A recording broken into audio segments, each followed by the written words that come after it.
In a kingdom surrounded by rolling hills and lush forests, there was a small village known for its vibrant flowers and melodious birdsong. At the heart of this village lived a kind and gentle girl named Lila. Lila had a special gift. She could play the most enchanting melodies on her silver flute, melodies that could soothe even the most troubled heart.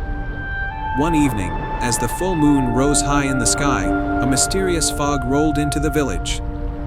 The fog was unlike any other, swirling with hues of silver and blue, and carrying an eerie silence. The villagers became uneasy, for they had heard old tales of a moonlit melody that could dispel any dark enchantment. Lila, determined to protect her village, decided to find the source of the fog and lift its spell.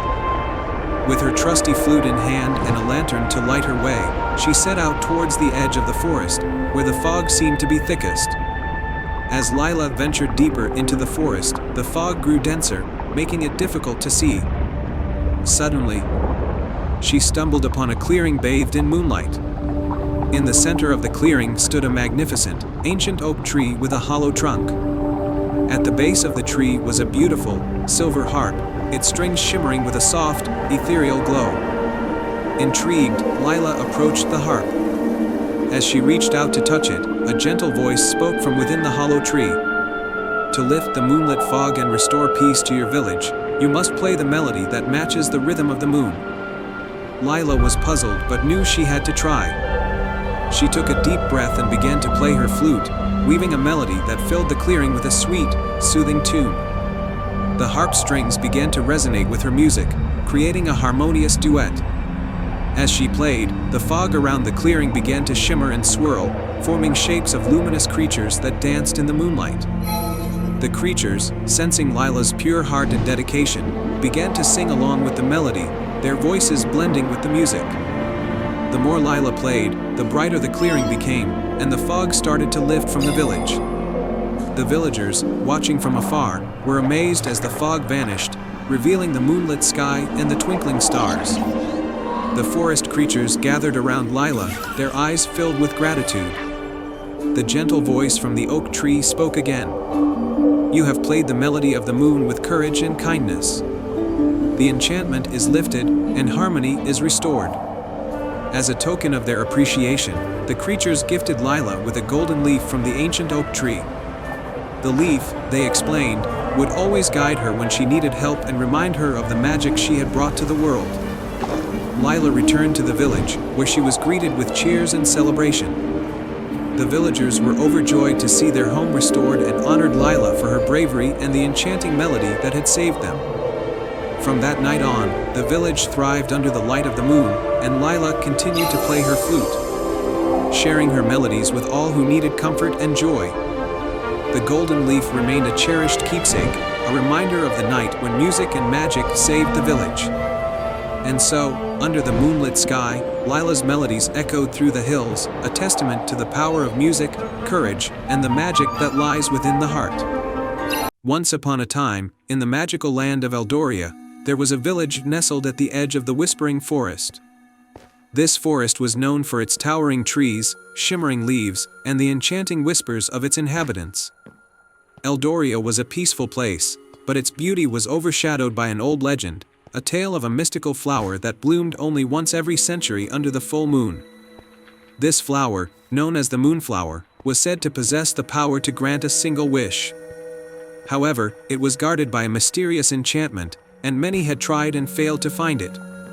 In this village lived a brave and kind-hearted girl named Lyra. She had always been fascinated by the forest's magic and the legend of the moonflower.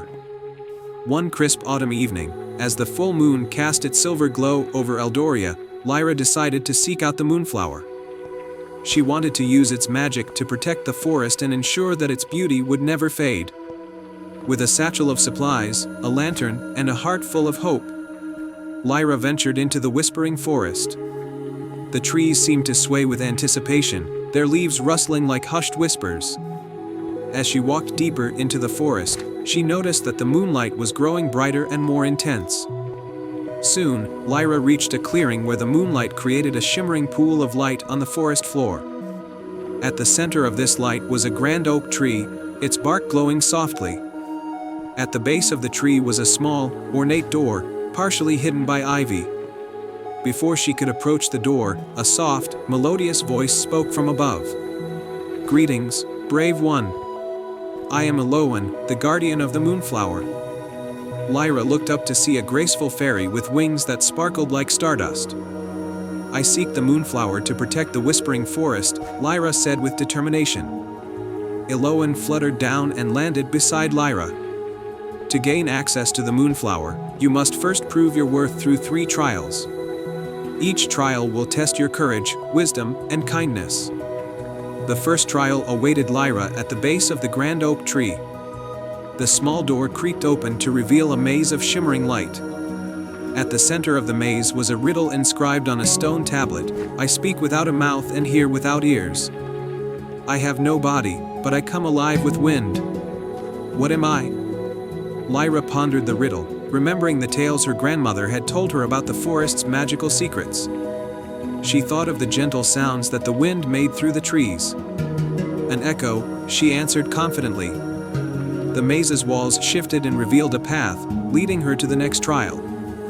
This trial took place by a stream where the waters glowed with a soft, green light. A wise old turtle named Tiberius was waiting for her. "To pass, you must show your compassion," Tiberius said. "This stream is guarded by a spell that turns away anyone who is selfish. Help me with this task, and you may proceed." Tiberius explained that the stream's magical waters had become polluted with dark, enchanted sludge. Lyra used her lantern and hands to carefully filter the sludge from the stream, working diligently and with great care. As she worked, the waters began to clear, and the stream sparkled once more. "Your kindness and hard work have restored the stream's magic," Tiberius said, bowing in gratitude. "You may continue." Lyra followed the path further into the forest until she reached a glade bathed in moonlight. At the center of the glade was a magnificent tree, its branches stretching out like the arms of a guardian. The moonflower was nestled among the branches, glowing with a soft, silver light. As Lyra approached, a soft wind rustled through the leaves, and the moonflower's light began to wane. The final trial had begun. Elowen appeared once more and spoke. "To complete the trials and claim the moonflower, you must make a wish that reflects the true spirit of the forest." Lyra took a deep breath and closed her eyes, thinking of the Whispering Forest and its beauty.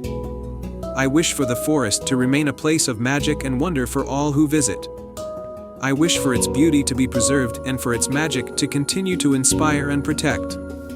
As Lyra spoke her wish, the moonflower's light intensified, filling the glade with a radiant glow. The enchantment of the forest was renewed, and the magic of the moonflower spread throughout the Whispering Forest. Elowen smiled and said, "Your wish has been granted, brave one. The Whispering Forest will thrive, and its magic will be protected for generations to come." Lyra returned to Eldoria with a heart full of joy, knowing that the forest she loved was safe and magical. The villagers celebrated her bravery and kindness, and the Whispering Forest continued to enchant all who entered its bounds. And so, the legend of the Moonflower became a cherished story in Eldoria, a reminder of the power of courage, wisdom, and the selfless heart that saved the forest's magic. And they all lived happily ever after. Once upon a time, in a hidden corner of the world, there lay a kingdom known as Luminera. Luminera was famous for its breathtaking gardens and its ethereal moonlit nights. However, the kingdom's most precious secret was a flower called the Moonflower, which bloomed only once every 100 years under the light of the full moon. Legend had it that the Moonflower could grant a single wish to anyone who found it, but finding it was no easy task. In the village of Willowbrook, nestled at the edge of Luminera's enchanted forest, lived a kind-hearted girl named Elowen. Elowen loved the stories of the Moonflower, and she dreamed of finding it to help her village, which had been suffering from a long drought. One evening, as the full moon began to rise in the sky, Elowen decided to embark on a quest to find the elusive Moonflower. She packed a small satchel with provisions and set off into the forest, guided by the shimmering light of the moon. The forest was alive with the sounds of nocturnal creatures, and the moonlight cast a silvery glow on the trees. Elowen followed a winding path that seemed to be illuminated by a gentle, otherworldly light. She came across a wise old owl perched on a branch. "Good evening, wise owl," Eloan greeted. "Can you help me find the moonflower?" The owl, whose feathers sparkled like stardust, looked at her with keen eyes. "The moonflower is not easily found, for it hides in a place where light meets shadow and dreams intertwine with reality. You must follow your heart and trust in the guidance of the moon." Eloan thanked the owl and continued her journey. As she walked, she noticed that the moonlight seemed to form patterns on the forest floor, leading her to a hidden glade. In the center of the glade stood a large, ancient tree with branches that seemed to reach out to the sky. Under the tree, Eloan found a stone pedestal with intricate carvings of stars and moons. Atop the pedestal was a small, delicate box. Inside the box was a silver key and a note that read, "To find the moonflower. Seek the grove where dreams are born. Follow the melody of the moon and the whispers of the night." Eloan looked around and noticed a faint, melodic tune carried by the breeze. She followed the music to a nearby grove, where the trees glowed softly in the moonlight. In the heart of the grove, a crystal-clear pond reflected the light of the full moon. By the edge of the pond, Eloan saw a shimmering path of moonlight leading to a hidden entrance beneath the roots of a great tree. She used the silver key to unlock the entrance, revealing a staircase that descended into the depths of the earth. With determination, Eloan climbed down the staircase, which led her to an underground cavern bathed in a soft, mystical glow. In the center of the cavern was a pedestal with a single, radiant moonflower in full bloom. Its petals glowed with an iridescent light, and the air around it seemed to hum with magic. Eloan approached the moonflower with awe. She gently picked it, knowing that she had to make her wish. She closed her eyes and wished for rain to fall upon her drought-stricken village, hoping that it would bring life back to the land and restore hope to her people. As soon as Eloan made her wish, the moonflower's petals began to sparkle and emit a brilliant light. The light grew brighter and brighter until it enveloped the cavern. When the light faded, Eloan found herself back at the edge of the forest, the moonflower safely in her hands. She hurried back to Willowbrook, where she was greeted by a sky filled with dark, rain-laden clouds. As she arrived, the first drops of rain began to fall. The villagers watched in amazement as the rain nourished the parched earth, and the once dry river began to flow again. Eloan's wish had come true, and the village thrived once more. The story of the moonflower and Eloan's bravery became a cherished legend, reminding everyone of the magic that lies in selfless wishes and the power of hope. And so, Luminara remained a kingdom of wonder and prosperity, forever touched by the light of the moonflower and the courage of a young girl who followed her heart. The end. Once upon a time, in a quiet village nestled by the edge of a sparkling lake, there was a tale of a rare flower known as the moonflower. This flower was said to bloom only once every 100 years, on the night of the blue moon. Its petals were as white as snow, and its fragrance was said to bring clarity and peace to anyone who smelled it. The moonflower was said to possess magical properties, but no one had ever seen it, as it bloomed deep in the heart of the whispering forest. In this village lived a kind-hearted girl named Lyra. Lyra was known for her love of the forest and her deep connection with nature. She often helped the villagers with their crops and tended to the local wildlife. Despite her simple life, Lyra felt a deep yearning to find the moonflower and unlock its mysteries, believing it could bring great benefit to her village. One evening, as the blue moon rose high in the sky, casting a silvery glow over the landscape, Lyra made up her mind to venture into the whispering forest. She packed a small satchel with essentials, a lantern, some bread and cheese, and a warm cloak. The forest was known for its enchanting yet enigmatic nature, so Lyra prepared for an adventure. As she entered the forest, the trees seemed to whisper and sway with the wind, guiding her deeper into their midst. The moonlight filtered through the canopy, creating a magical, shimmering path. Lyra followed this path, her heart filled with hope and excitement. After some time, she came to a clearing where a large, ancient tree stood, its trunk covered in glowing moss. At the base of the tree was a small, intricately carved door. Lyra approached the door and noticed an inscription: "To find the moonflower, you must show the virtues of the heart." Help those in need, listen to the whispers of the forest, and the path will be revealed. Lyra nodded, understanding the task ahead. She continued through the forest, and soon she encountered a family of deer trapped in a thicket of brambles. With gentle hands and a soothing voice, Lyra carefully freed the deer, who looked at her with gratitude before bounding away. Next, she heard the cries of a wounded owl perched high in a tree. Climbing carefully, Lyra tended to the owl's injury and helped it return to its nest. The owl hooted in thanks, and its eyes sparkled with wisdom. Finally, Lyra came to a babbling brook where the water had grown muddy and still. She noticed that the brook was choked with debris and worked tirelessly to clear it, restoring the water's crystal clarity. As she worked, she heard the faintest whisper of gratitude from the forest itself. With her tasks complete, Lyra returned to the ancient tree and found that the door had opened slightly, revealing a hidden passage. She stepped through and found herself in a beautiful, moonlit glade. In the center of the glade was a single, radiant moonflower in full bloom, its petals glowing softly in the moonlight. Lyra approached the moonflower, mesmerized by its beauty in the calming aura it radiated. As she leaned in to inhale its fragrance, she felt a profound sense of peace and clarity. The moonlight seemed to dance around her, and she understood the true magic of the moonflower was not just in its appearance, but in the serenity it brought. With great reverence, Lyra picked a single petal from the moonflower and carefully placed it in a small, glass vial. She knew the flower's magic could bring much-needed peace and hope to her village. Returning home, Lyra was greeted with awe and gratitude. She used the moonflower's petal to create a calming elixir that brought comfort and clarity to the villagers. The elixir helped them find harmony in their lives, and the village flourished with newfound tranquility and happiness. The tale of Lyra and the moonflower became a cherished legend in the village, a reminder of the virtues of kindness, bravery, and listening to the whispers of the heart. The Whispering Forest remained a place of wonder and magic, where legends were born and hearts were healed. And so, Lyra's adventure with the moonflower became a beloved story, teaching that true magic is found in the virtues of the heart and the courage to help others.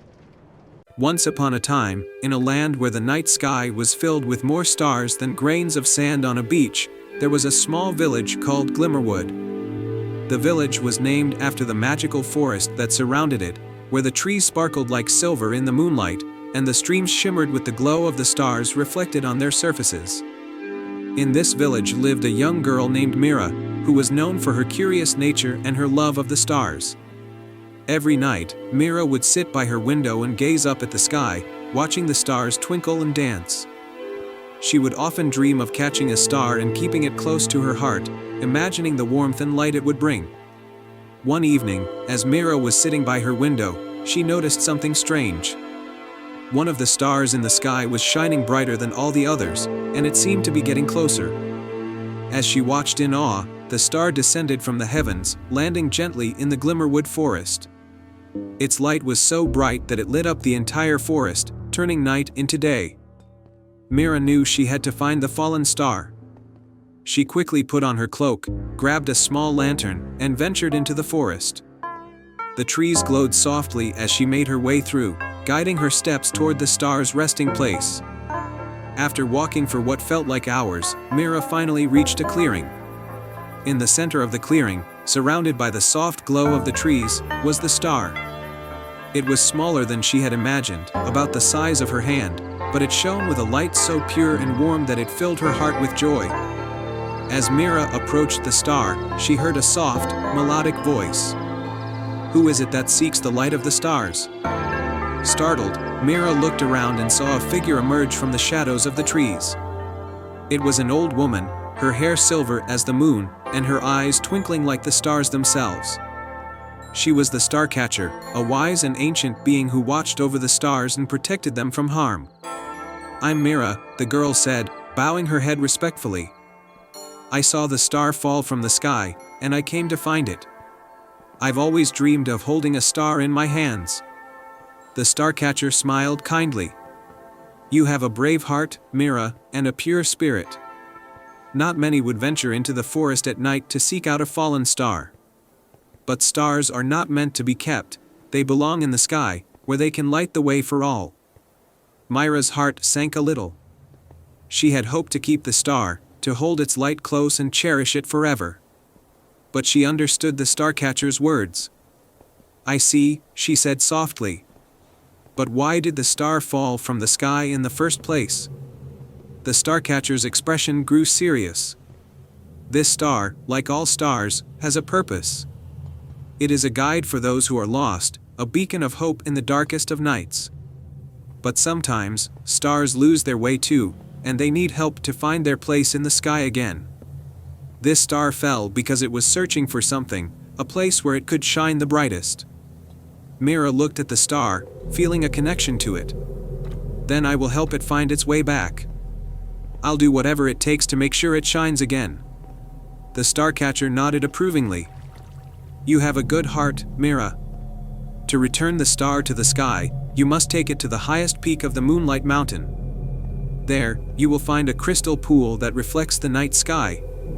If you place the star in the pool, it will be able to find its way home." Mira agreed without hesitation. She gently picked up the star, feeling its warmth spread through her hands, and set off on her journey to Moonlight Mountain. The path was long and steep, but Mira was determined. She climbed higher and higher, the star lighting her way through the darkness. As she climbed, the star began to glow brighter, as if it knew it was getting closer to its destination. But the journey was not without its challenges. The wind grew colder, and the path became narrower, with sharp rocks and steep cliffs on either side. But Mira held the star close, its light giving her the strength to keep going. Finally, after what felt like an eternity, Mira reached the peak of Moonlight Mountain. There, as the Starcatcher had said, was a crystal-clear pool, reflecting the stars above. The sight was breathtaking, and for a moment, Mira simply stood in awe of the beauty around her. Gently, she knelt by the pool and held the star over the water. "It's time for you to go home," she whispered, feeling a bittersweet twinge in her heart. She slowly lowered the star into the pool, watching as its light merged with the reflection of the stars in the sky. As soon as the star touched the water, the entire pool began to glow, and the star rose from the surface, ascending back into the sky. Mira watched as it soared higher and higher, until it found its place among the other stars, shining even more brightly than before. The Starcatcher appeared beside Mira, her eyes filled with pride. "You have done a great thing, Mira.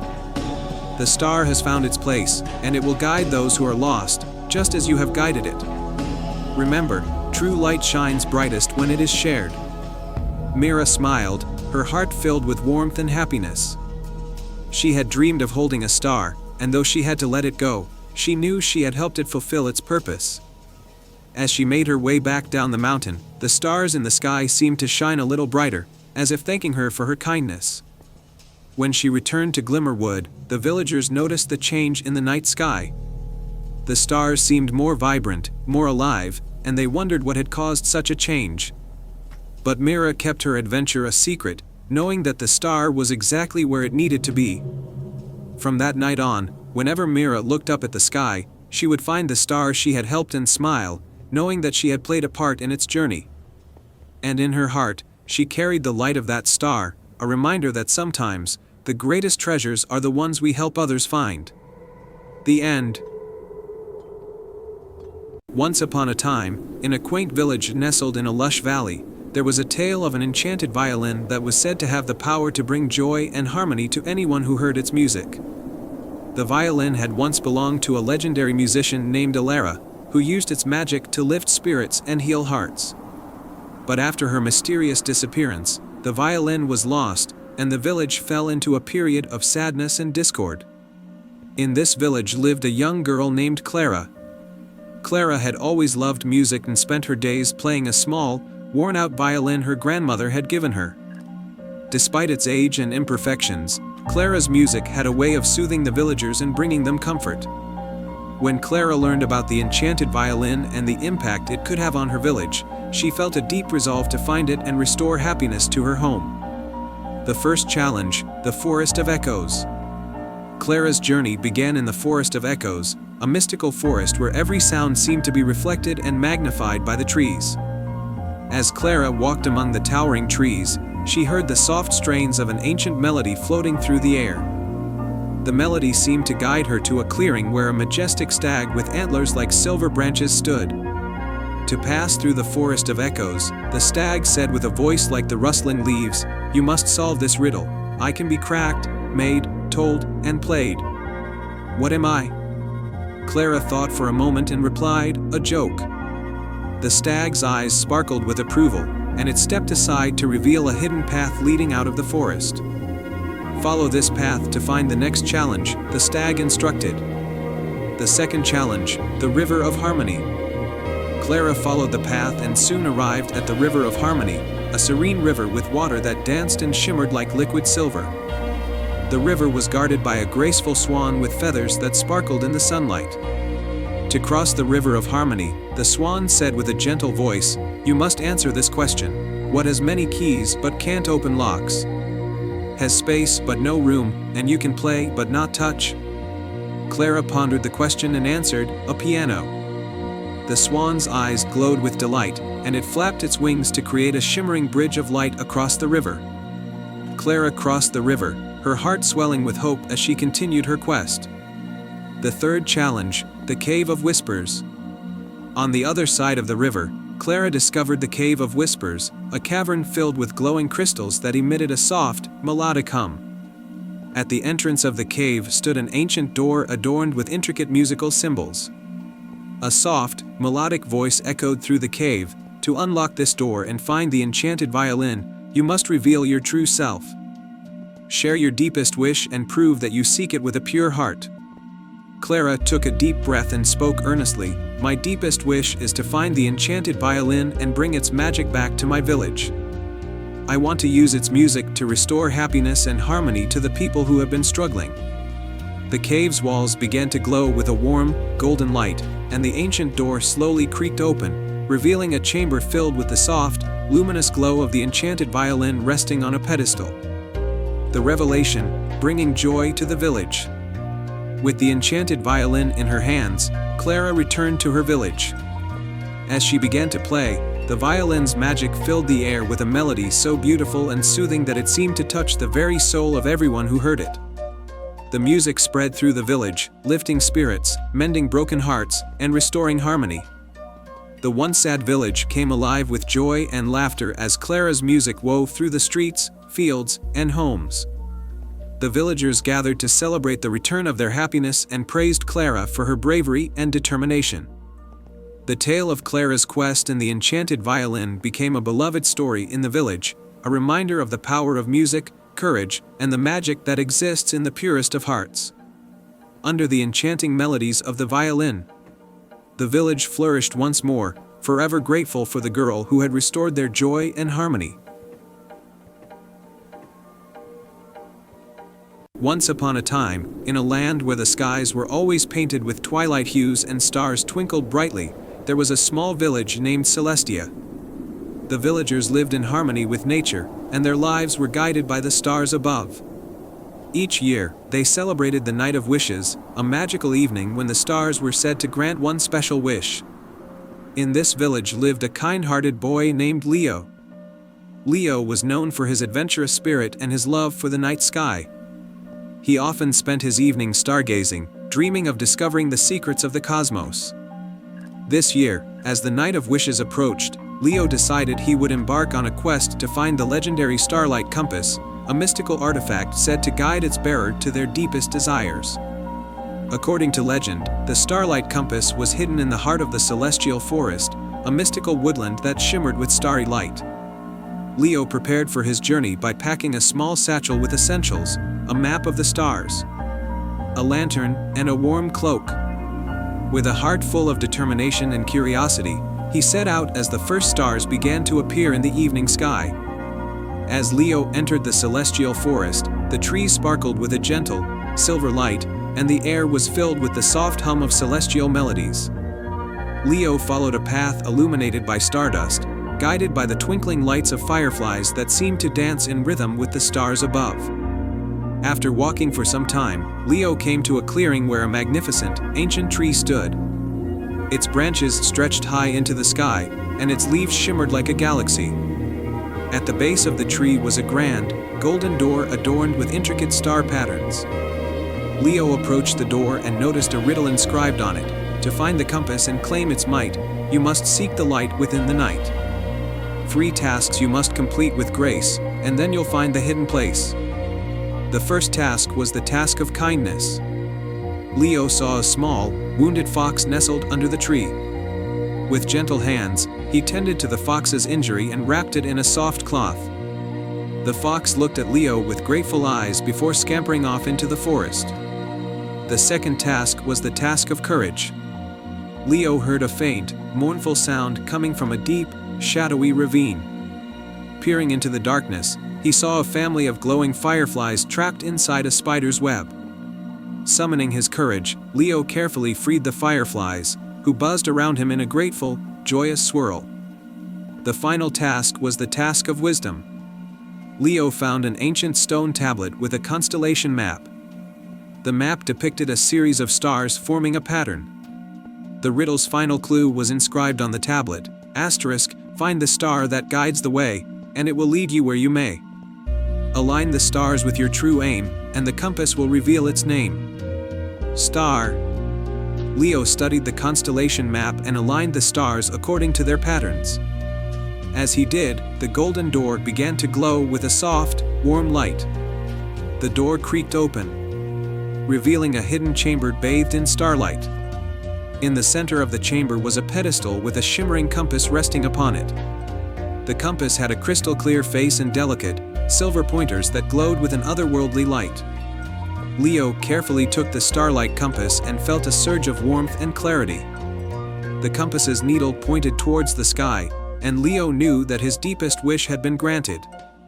With the compass in hand, he followed its guidance back to Celestia. As he arrived, the stars seemed to shine even brighter, and the village was filled with a renewed sense of wonder and magic. On the night of wishes, Leo shared the story of his adventure and the magic of the starlight compass with the villagers. The compass's light illuminated the night, guiding the villagers' wishes and bringing joy and hope to everyone. From that night on, the starlight compass became a cherished symbol in Celestia, reminding everyone that with kindness, courage, and wisdom, the stars would always guide them to their deepest desires. And so, the tale of Leo and the starlight compass became a beloved legend, celebrating the magic of the night sky and the power of dreams. Once upon a time, in a kingdom where flowers whispered secrets and trees sang lullabies, there was a hidden garden known only to the moon and the stars. This enchanted garden was a place of wonder, where flowers glowed with their own light and the air was filled with the scent of magic. It was ruled by a gentle fairy queen named Eloan, who watched over the garden with great care. In the village nearby, lived a young girl named Lila. She had always been fascinated by the tales of the enchanted garden but had never seen it with her own eyes. Every night, she would look up at the moon and wonder about the mysterious garden that lay hidden from the world. One evening, as the full moon rose high in the sky, a soft, melodious tune filled the air. The song was so beautiful that it seemed to reach right into Lila's heart. Driven by curiosity and wonder, she followed the melody through the dark woods and over the rolling hills. As she walked, the moonlight seemed to guide her path, and soon she arrived at a large, ivy-covered gate. The gate was adorned with sparkling gems that shimmered in the moonlight. Lila pushed open the gate, and it creaked softly as she stepped into the garden. The sight before her was breathtaking. The garden was a sea of luminescent flowers and shimmering leaves.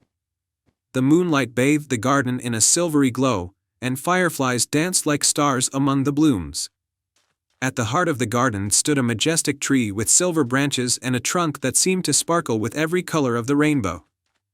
As Lila wandered through the garden, she noticed a particularly radiant flower growing at the base of the tree. It was a moonflower, known for its magical properties.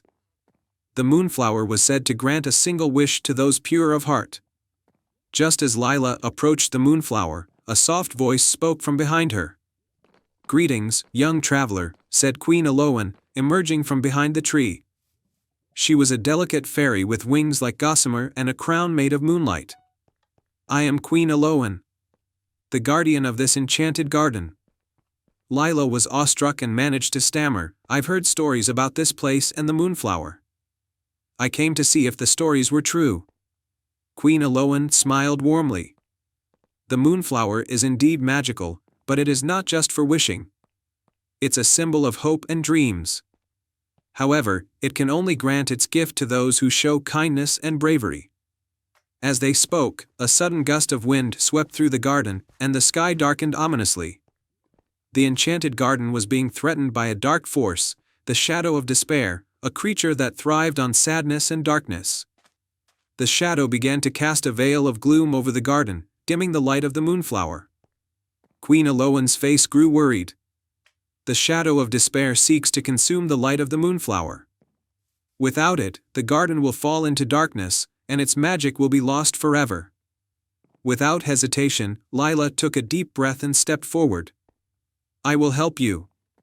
I want to save the garden and the moonflower." Queen Aloan nodded in approval. "Brave and kind-hearted indeed. To defeat the Shadow of Despair, you must find the 3 hidden crystals of light that are scattered throughout the garden. These crystals will restore the moonflower's glow and drive away the shadow." Lila accepted the challenge and set out to find the crystals. She ventured through the garden, solving riddles and overcoming obstacles. The first crystal was hidden in a pond guarded by a wise old turtle who only revealed it when Lila answered a question about the importance of hope. The second crystal was nestled within a grove of trees that sang songs of bravery. To obtain it, Lila had to recite a poem of courage from her heart, demonstrating her resolve and strength. The third crystal was hidden high in the branches of the silver tree, and to reach it, Lila had to climb and face her own fears of heights. As she reached for the crystal, she felt a surge of determination and confidence. With the 3 crystals in hand, Lila returned to the moonflower. She carefully placed the crystals around the flower, and their combined light began to shine brightly. The moonflower's glow intensified, pushing back the darkness of the Shadow of Despair. The shadow shrieked and writhed as the light grew stronger, eventually dissipating into the night. The garden was saved, and its magic was restored. The moonflower bloomed more beautifully than ever, and the garden's enchantment was even more radiant. Queen Aloan thanked Lila for her bravery and kindness. "You have shown that true magic lies in the heart's courage and hope. The moonflower has granted you one wish." Lila thought for a moment and then said, "I wish for the garden's magic to always In a land where rolling meadows met the edge of a dense, mysterious forest, there was a small village named Rivendell. The village was renowned for its shimmering fountains, each said to possess a unique magic. There was the Fountain of Joy, the Fountain of Wisdom, and the Fountain of Courage. These fountains were once the heart of the village, their waters bringing happiness, knowledge, and bravery to all who drank from them. However, over time, the fountains had been forgotten. The village's focus shifted to modern conveniences, and the ancient magic of the fountains was lost to memory. The fountains fell into disrepair, their once crystal-clear waters becoming stagnant and overgrown with weeds. Among the villagers was a young girl named Mira. Mira was known for her curiosity and kindness. One day, while exploring the overgrown paths of the village, she stumbled upon the abandoned fountains. Intrigued by the faded inscriptions and worn carvings, she felt a deep connection to the old legends her grandmother used to tell. Mira decided to restore the fountains to their former glory. She visited her grandmother, who had always been a keeper of the village's old stories. Her grandmother told her that the fountain's magic could only be revived by a special ritual that required 3 sacred ingredients: the tear of the moon, the heart of the forest, and the breath of the wind. Determined to complete the task, Mira embarked on a quest to find these ingredients. The tear of the moon. The first ingredient was the tear of the moon, a rare gem that could only be found during a full moon. Mira waited for the night of the full moon and ventured to the highest hill overlooking the village. There, she discovered a hidden cave where the moonlight filtered through a crack in the rock. Inside the cave, Mira found a shimmering gem that radiated with the light of the moon. She carefully collected the tear of the moon and moved on to her next quest. The heart of the forest. The second ingredient was the heart of the forest. a mystical flower said to bloom only in the deepest part of the forest. Guided by the ancient tales, Mira ventured into the dense woods. After hours of navigating through twisted trees and thick underbrush, she came upon a secluded glade. In the center of the glade, bathed in dappled sunlight, was the heart of the forest, a radiant flower with petals of emerald green and sapphire blue. Mira gently picked the flower, feeling its soothing energy. The breath of the wind. The final ingredient was the breath of the wind, which could only be captured atop the highest mountain peak. Mira began her ascent, braving rocky paths and chilling winds. When she reached the summit, she found an ancient wind chime made of crystal. The chime's gentle tinkling caught the wind and captured its essence. Mira carefully collected the breath of the wind in a small, enchanted vial. With all three ingredients secured, Mira returned to Rivendell. She began the ritual to restore the magic of the fountains. First, she placed the tear of the moon into the fountain of joy. As she did, the water began to sparkle, and a sense of happiness filled the air. Next, she added the heart of the forest to the fountain of wisdom. The water turned a deep, soothing blue, and knowledge seemed to flow through the village once again. Finally, she poured the breath of the wind into the fountain of courage. The water swirled with a vibrant energy, and the fountain's strength could be felt throughout the village. As the magic of the fountains was revived, Rivendell began to flourish. The villagers rediscovered the joy, wisdom, and courage that the fountains had once provided.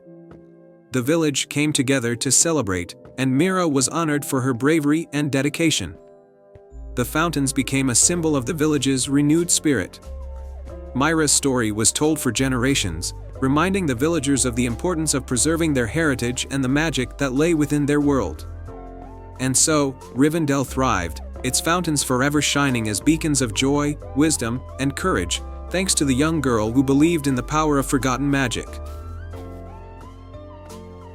In the heart of a lush, green valley, there was a quaint village called Bramblewood. The villagers lived in harmony, surrounded by rolling hills and vibrant meadows.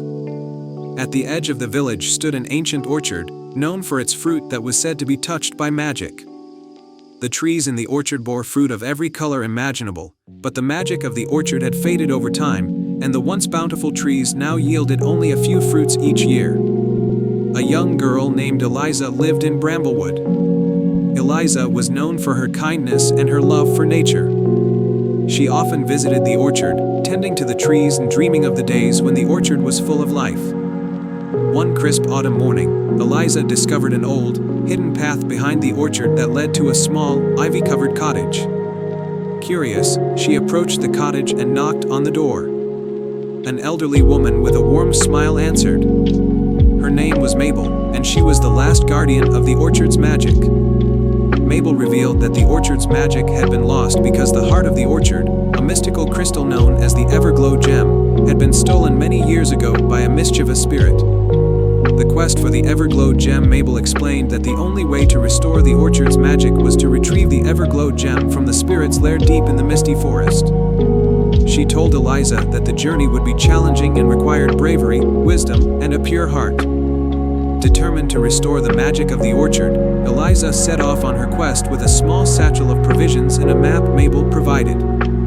She followed the map into the misty forest, where fog clung to the trees and the air was filled with mysterious sounds. The challenge of bravery. As Eliza ventured deeper into the forest, she came across a rickety bridge spanning a deep chasm. The bridge creaked ominously, and below, the chasm was filled with swirling mist. Eliza knew she had to cross it to continue her quest. Taking a deep breath, Eliza carefully crossed the bridge, each step echoing through the chasm. Halfway across, the bridge began to sway dangerously. Eliza's heart raced, but she remembered Mabel's words about bravery. Focusing on her goal and steadying her nerves, she made it safely to the other side. The challenge of wisdom. On the other side of the chasm, Eliza found a grand oak tree with a door carved into its trunk. Inside was a cozy room with shelves lined with books and scrolls. An old, wise owl named Orin awaited her. Orin was the guardian of the spirit's lair and would test her wisdom before allowing her to proceed. Orin presented Eliza with a riddle. I speak without a mouth and hear without ears. I have no body, but I come alive with wind. What am I? Eliza pondered the riddle, recalling the sound she had heard in the forest. After a moment, she answered, an echo. Orin nodded, pleased with her answer, and provided her with a magical feather. This feather would light her way through the darkness and reveal hidden paths. The challenge of compassion with the magical feather in hand, Eliza followed a winding path to a clearing where the spirit's lair was hidden. There, she found a small, trembling creature, an ethereal, glowing sprite trapped in a net of thorny vines. The sprite was crying softly, its light dimming. Eliza approached the sprite with compassion, gently freeing it from the vines. The sprite, though weak, expressed gratitude and revealed that it had been guarding the Everglow gem for many years. The spirit who had taken the gem was not truly evil, but had been tricked into taking it by a dark enchantress. The spirit's redemption. Eliza and the sprite followed the feather's light to the spirit's lair, a shimmering cavern deep in the forest. The spirit, a swirling mist-like creature with eyes full of sorrow, was holding the Everglow gem.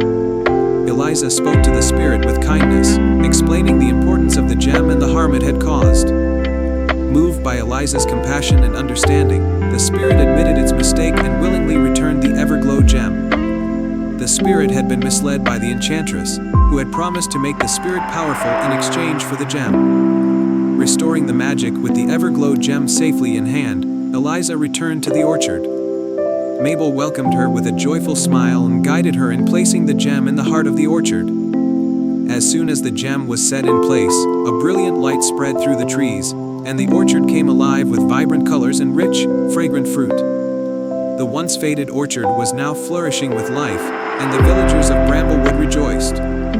They celebrated Eliza's bravery, wisdom, and compassion, which had restored the orchard's magic and brought prosperity back to their village. A legacy of magic. Eliza's story became a cherished legend in Bramblewood, inspiring future generations to embrace bravery, wisdom, and compassion. The orchard continued to thrive, its magic a reminder of the pure-hearted girl who had restored its enchantment. And so, in the magical village of Bramblewood, the enchanted orchard remained a symbol of hope and renewal, its fruits a testament to the power of kindness and the magic of a courageous heart. The end. Once upon a time, in a serene land surrounded by rolling hills and dense forests, there was a small village named Glenwood. The village was known for its beautiful silver lake, which sparkled under the sun and was said to have magical properties. The lake was surrounded by ancient trees and lush greenery, and it was a place of peace and tranquility for the villagers. In this village lived a kind-hearted young girl named Lila. Lila loved the Silver Lake dearly and often visited it to enjoy its calm beauty and to listen to the soothing sounds of nature. However, the villagers had begun to notice that the lake's magic seemed to be fading. The once clear waters had grown murky, and the gentle ripples that used to dance across its surface had become sluggish. Concerned, the villagers sought to discover the cause of the lake's decline. They consulted old tales and legends, hoping to find a clue. According to one ancient legend, the lake's magic was tied to a hidden song that could only be sung by someone with a pure heart. This song, when sung at the lake's heart, would restore its magic and bring back its brilliance. Lila, who was known for her kindness and generosity, decided to take on the challenge. She believed that she could find the song and restore the lake's magic. Early one morning, she set out on a journey to uncover the song of the Silver Lake. As she ventured into the forest surrounding the lake, Lila came across a wise old owl perched on a low branch. The owl had feathers that shimmered like moonlight and eyes that seemed to hold ancient secrets. "Good morning, wise owl," Lila greeted. "I seek the song of the Silver Lake to restore its magic. Can you help me find it?" The owl hooted softly and nodded. "The song of the lake is hidden in 3 enchanted places. To find it, you must visit these places and uncover their secrets. Only then will you be able to sing the song that will restore the lake's magic." The owl provided Lila with the first clue, which led her to an ancient, moss-covered stone in the heart of the forest. The stone had a series of intricate symbols carved into it. Lila carefully studied the symbols and realized they represented constellations. With the help of the owl's guidance, Lila deciphered the symbols and followed the constellation patterns. The path led her to a hidden glade where she found a crystalline stream with water that glowed softly. At the stream's edge, she discovered a small, golden music box. Opening the music box, Lila heard a delicate melody. She knew this was part of the lake's song. She carefully noted the tune and continued on her quest. The second clue took Lila to a majestic, ancient tree with a hollow at its base. Inside the hollow was a scroll wrapped in silver thread. The scroll contained a poem that spoke of the elements of nature: earth, water, fire, and air. The poem revealed the importance of harmony among these elements to restore the lake's magic. As Lila read the poem, she realized that the elements were tied to the song's rhythm. She memorized the verses and continued her journey. The final clue led Lila to the highest peak overlooking the Silver Lake. There, she found a large, smooth stone with a gentle breeze flowing around it. The stone had a soft, glowing inscription that read, "To sing the song, you must know the rhythm of the earth below. In the heart of the lake, you must be the voice of the land, wild and free." Lila took a deep breath and understood that the song was not just a melody but a combination of nature's rhythms and harmony. She returned to the Silver Lake, the pieces of the song and the knowledge she had gained guiding her. At the lake's heart, Lila stood and began to sing. She combined the melody from the music box with the rhythm of the poem and the natural elements around her. Her voice, pure and resonant, filled the air with a harmonious blend of sounds. As she sang, the murky waters of the lake began to clear, and the once sluggish ripples transformed into lively, sparkling waves. The lake's magic was restored, and its waters shimmered like silver under the sun. The villagers, who had gathered to witness the transformation, cheered with joy. The Silver Lake was once again a place of magic and beauty, thanks to Lila's determination and pure heart. The wise old owl, who had watched from a distance, flew down to congratulate Lila. "You have done well, Lila. The song of the Silver Lake is a testament to your bravery and harmony with nature." Lila smiled and thanked the owl. She returned to the village, where she was celebrated as a heroine. The Silver Lake became a cherished place once more, its magic thriving and its waters sparkling. And so, under the enchanting light of the Silver Lake and the care of a kind-hearted girl, the village of Glenwood flourished, forever grateful for the song that restored their beloved lake. Once upon a time, in the kingdom of Harmonia, music was not just a source of joy but the very essence of life itself. The kingdom was renowned for its symphonies and melodies, which were said to bring peace and prosperity to the land. At the heart of the kingdom stood the Grand Music Hall, where the most magical of tunes were played, and its centerpiece was an ancient, golden harp known as the Celestial Harp. Legend had it that the Celestial Harp was enchanted and could only be played by someone with a truly pure heart. Its melodies had the power to bring about great change and harmony, but over time, its strings had grown silent, and the kingdom's music began to fade. In the nearby village of Melody Brook lived a young girl named Lyra. She was known for her exceptional talent with the violin and her kind heart. Despite her modest background, Lyra had always dreamed of playing the celestial harp and restoring music to its former glory. One day, a mysterious visitor arrived in Melody Brook. He was an old bard named Eldrick, who had traveled far and wide in search of a musician with a pure heart. Eldrick revealed that the celestial harp needed to be awakened by a special melody, and he believed that Lyra was the one destined to restore its magic. With great excitement, Lyra agreed to undertake the quest. Eldrick gave her a golden key, saying it was the only way to access the Grand Music Hall where the celestial harp was kept. As Lyra and Eldrick made their way to the kingdom, they encountered various challenges that tested their resolve and spirit. Their first challenge was crossing the River of Echoes, a shimmering river that reflected not only their physical appearance but also their inner thoughts and feelings. Lyra played a soothing tune on her violin to calm the turbulent waters, and her melody brought tranquility to the river, allowing them to cross safely.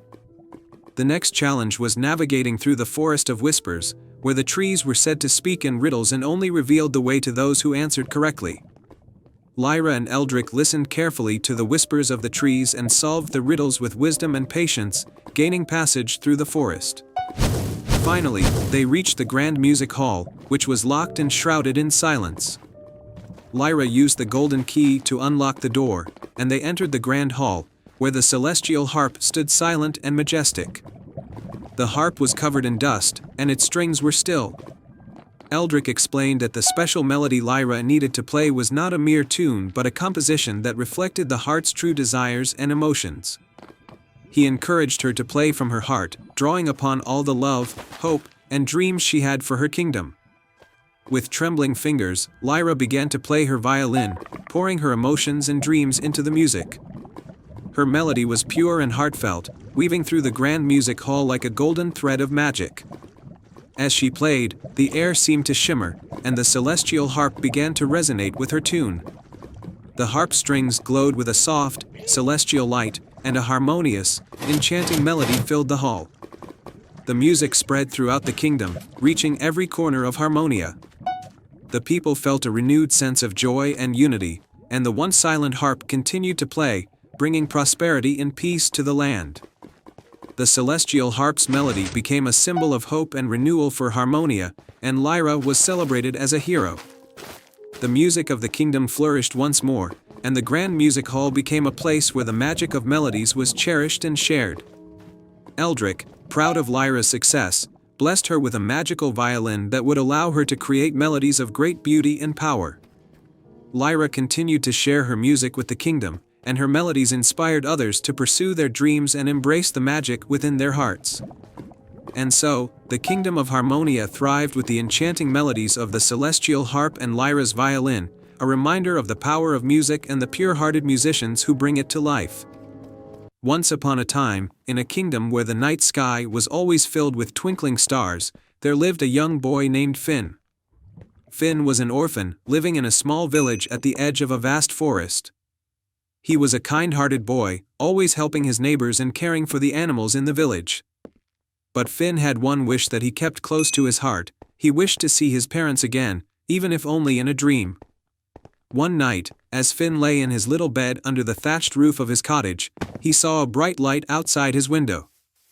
It was so bright that it lit up the entire room, and Finn, curious as always, jumped out of bed to see what it was. When he looked out the window, he saw the most beautiful butterfly he had ever seen. Its wings were made of pure starlight, shimmering with every color of the rainbow. The butterfly fluttered gently outside the window, as if waiting for Finn. Without thinking, Finn opened the window, and the butterfly flew into his room, filling it with a soft, warm glow. "Hello, Finn," the butterfly said in a voice as soft as the night breeze. "I am Luna, the starlight butterfly. I have come to grant you a wish." Finn was amazed. "You can grant wishes?" he asked, his eyes wide with wonder. Luna nodded. "Yes, but only one wish. And it must come from the purest part of your heart." Finn thought about his wish. He had always wanted to see his parents again, but he knew they were in a place far beyond his reach. Still, the thought of seeing them, even for a moment, filled his heart with hope. "I wish to see my parents," Finn said softly. "I miss them so much." Luna fluttered her wings, and the room filled with a soft, silver light. "Your wish is a noble one, Finn. To grant it, I must take you on a journey to the Valley of Dreams, where all wishes are born. But be warned, the journey is not easy, and you must be brave." Finn nodded, determination in his eyes. "I'm ready." With a gentle flap of her wings, Luna lifted Finn into the air. Together, they flew out of the cottage and up into the night sky. The village below grew smaller and smaller as they soared higher, the stars twinkling all around them like diamonds. As they flew, Luna told Finn about the Valley of Dreams. "It is a place where all dreams and wishes come true," she explained. "But to reach it, you must pass through 3 challenges, each one testing the strength of your heart." After what felt like hours, they reached the first challenge. Below them was a vast sea, its waters dark and churning. In the middle of the sea was a small island, and on the island stood a tall, shadowy figure. "This is the Sea of Sorrows," Luna said. "The figure you see is the guardian of grief. He will try to make you give up by reminding you of all your sadness and loss. But you must hold on to your hope." Finn took a deep breath and nodded. He felt a shiver run down his spine as they descended to the island. The guardian of grief was a towering figure, his eyes dark and cold. "Why do you seek to see your parents, child?" the guardian asked in a voice that echoed like thunder. "They are gone, and nothing can bring them back. Your wish is hopeless." Finn felt a pang of sadness, but he remembered Luna's words. "I know they are gone," Finn replied, his voice steady.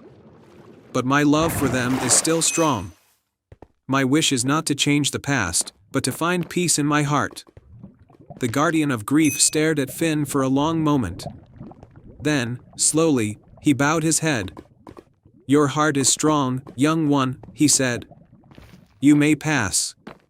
With that, the guardian faded away, and the sea calmed. Luna and Finn continued their journey, flying across the now peaceful waters. The second challenge awaited them in a dark forest. The trees were tall and twisted, their branches reaching out like claws. As they flew deeper into the forest, the air grew colder, and Finn could feel fear creeping into his heart. "This is the forest of fear," Luna whispered. "Here, the shadows of your deepest fears will try to trap you. But remember, fear is only as strong as you let it be." As they moved forward, the shadows around them began to take shape. Finn saw figures emerging from the darkness, things that had always frightened him. He saw wolves with glowing eyes, towering monsters with sharp teeth, and even the lonely nights he had spent wishing for his parents. Finn's heart pounded in his chest, but he took a deep breath and remembered what Luna had told him. "These are just shadows," he told himself. "They can't hurt me unless I let them." With that thought, Finn faced the shadows head-on. He walked toward the wolves, and as he did, they began to fade. The monsters disappeared, and the darkness lifted. The forest was no longer frightening, it was just a quiet, peaceful place. "You have faced your fears and overcome them," Luna said, her voice filled with pride. "You are truly brave, Finn." Finally, they reached the third challenge, a towering mountain that reached up into the clouds. At the top of the mountain was the entrance to the Valley of Dreams. "This is the Mountain of Doubt," Luna explained. "The climb is steep and difficult. Doubt will try to weigh you down, making you question yourself. But if you believe in your wish, you will reach the top." Finn looked up at the mountain, feeling its immense height. But he also felt the strength of his wish guiding him. He started to climb, gripping the rocks tightly as he made his way up. The higher he climbed, the heavier the doubt became. He heard voices whispering in his ear, telling him he wasn't strong enough, that he should turn back. But Finn kept climbing, each step fueled by the love he had for his parents and his desire to see them once more. He knew that this wish was more than just for himself, it was to heal the ache in his heart and to honor the memory of his parents. Finally, after what felt like an eternity, Finn reached the top of the mountain. He stood before the entrance to the Valley of Dreams, exhausted but filled with a sense of accomplishment. "You did it, Finn," Luna said, landing beside him. "You believed in yourself, and now your wish will come true."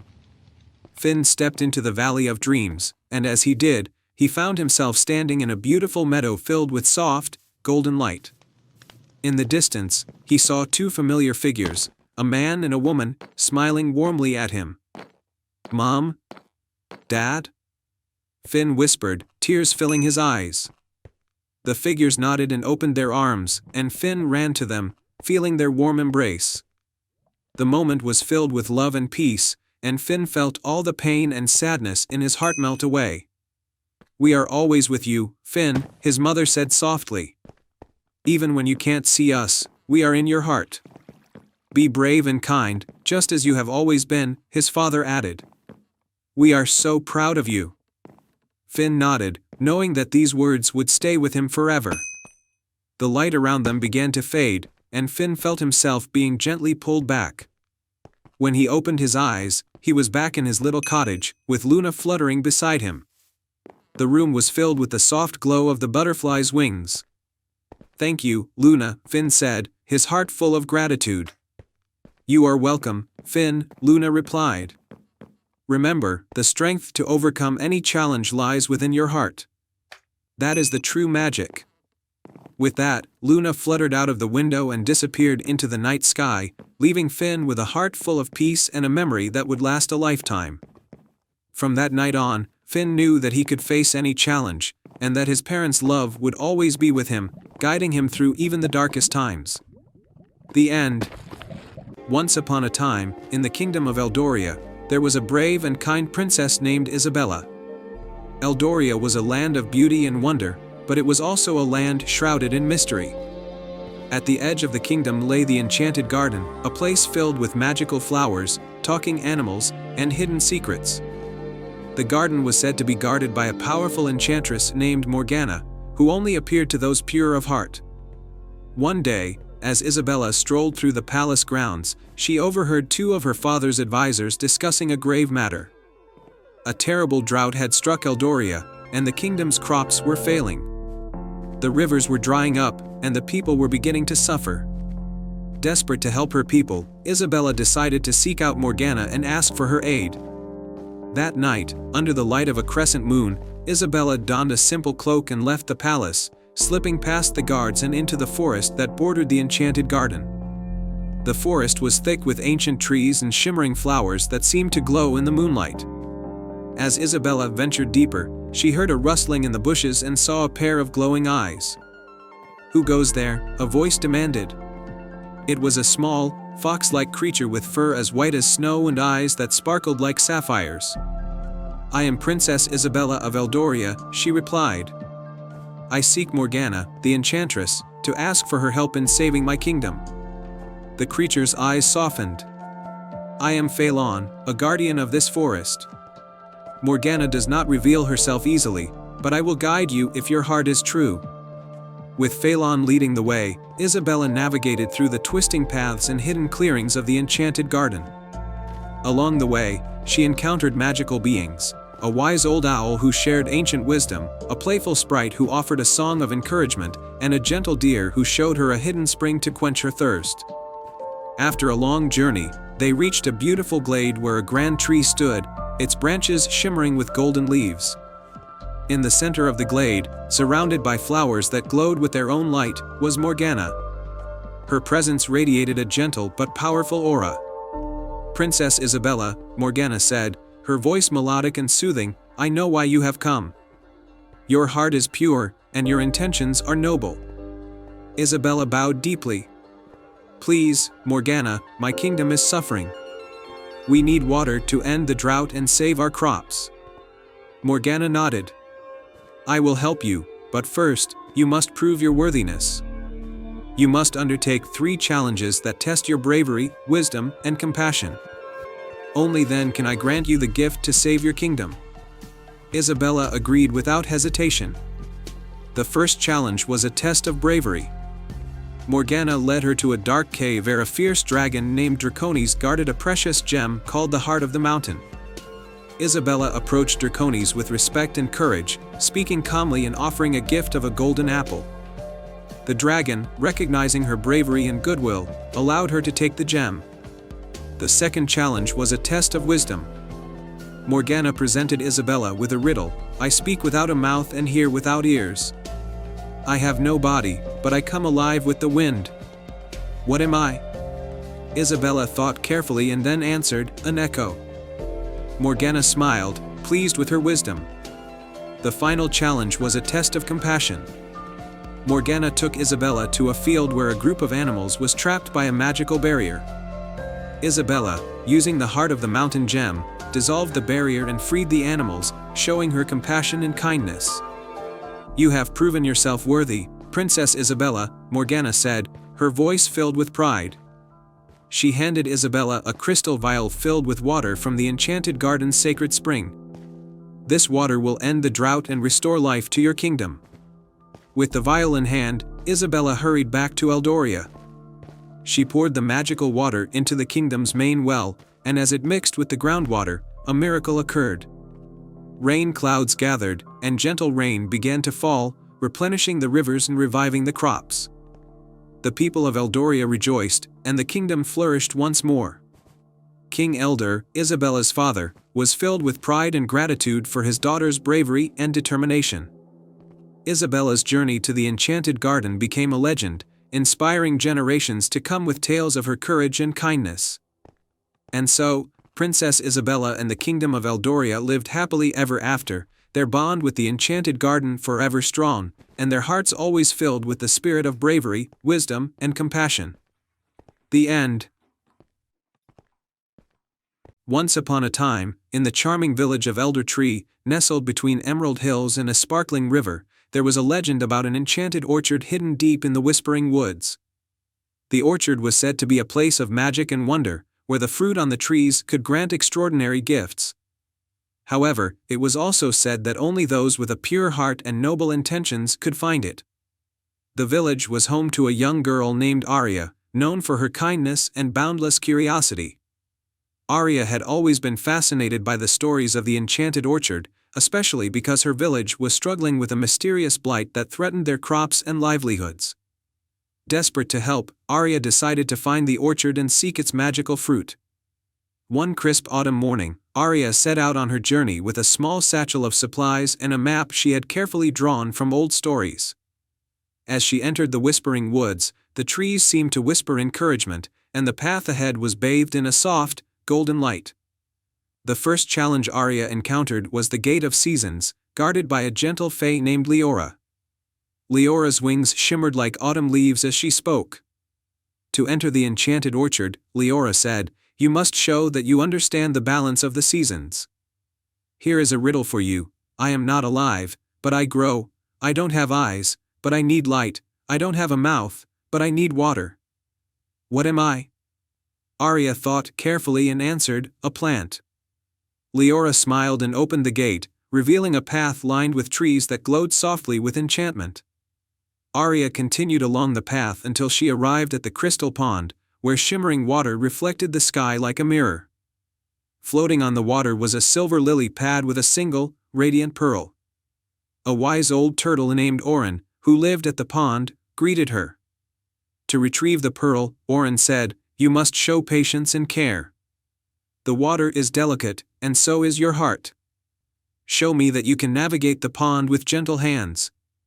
Arya noticed that the pond was home to delicate fish that darted about playfully. Using a small boat she found nearby, she carefully navigated through the water, avoiding the fish and maintaining a steady course. She reached the lily pad, took the pearl, and returned to the shore, having shown the patience and care Orin had sought. The final challenge led Arya to the enchanted orchard itself. She arrived at a grand archway covered in vines and flowers. As she stepped through, she saw trees laden with glowing, magical fruit. However, the orchard was protected by a majestic griffin named Thorn, who guarded the entrance to the heart of the orchard.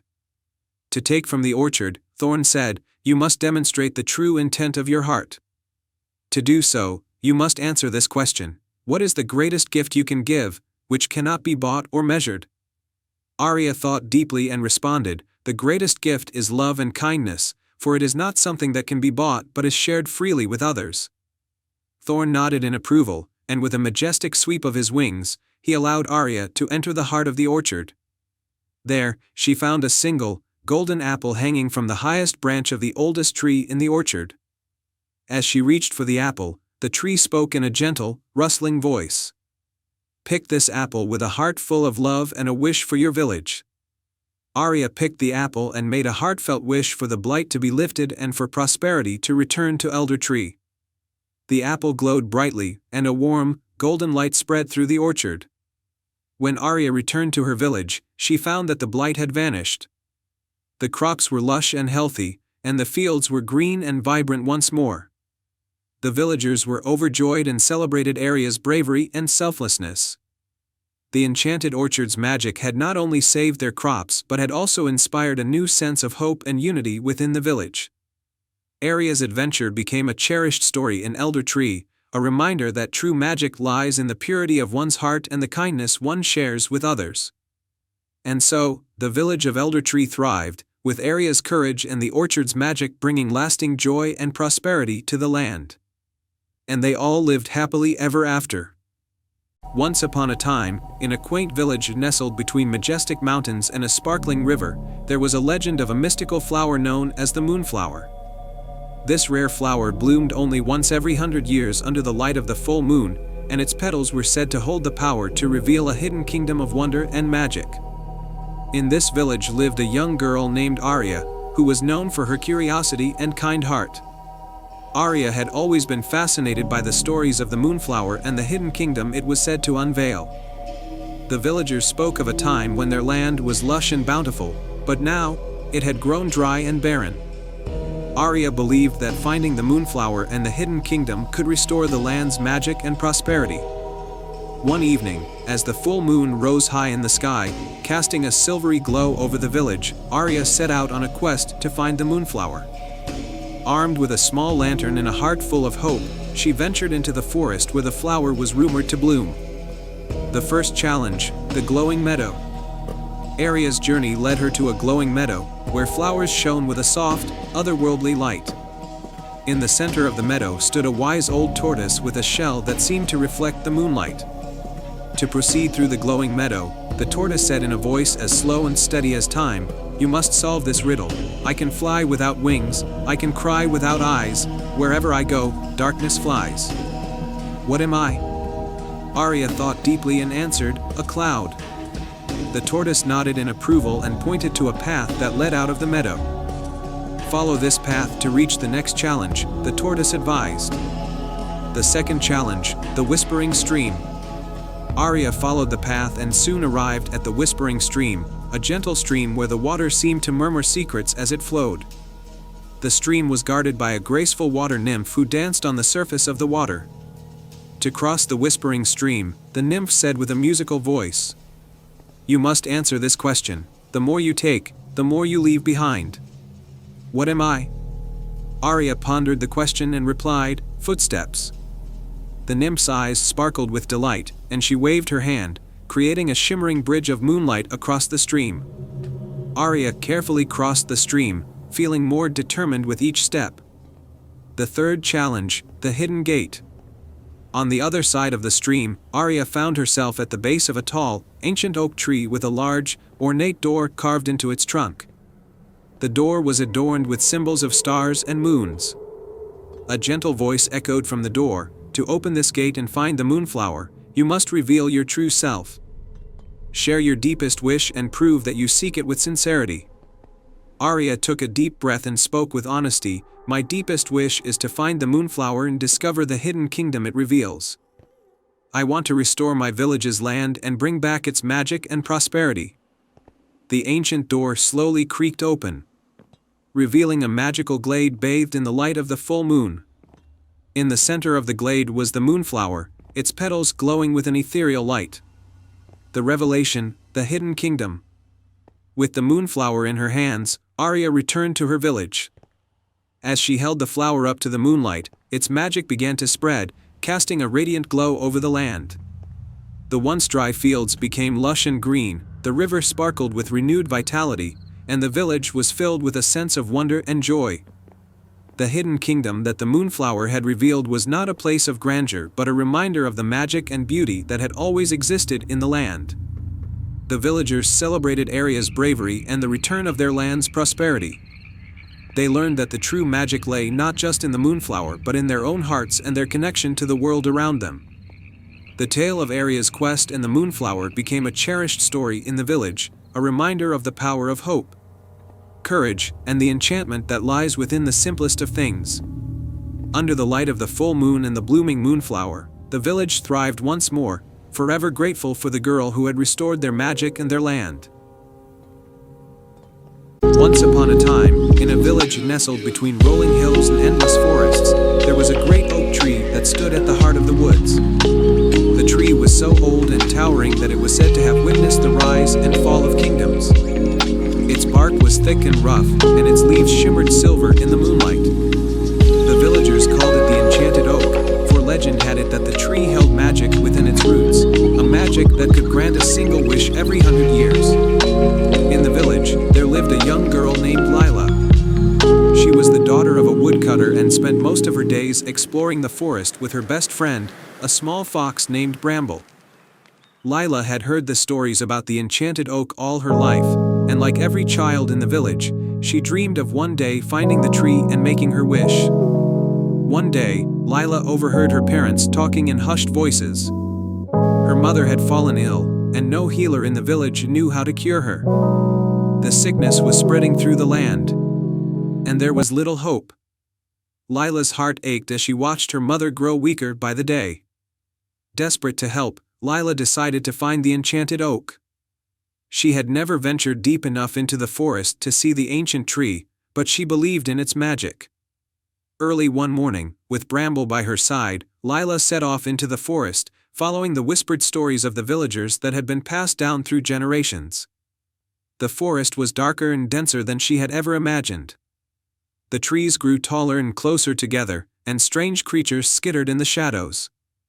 But Lila pressed on, her heart filled with determination. The sun began to set, casting long shadows across the forest floor, and Lila feared she might lose her way.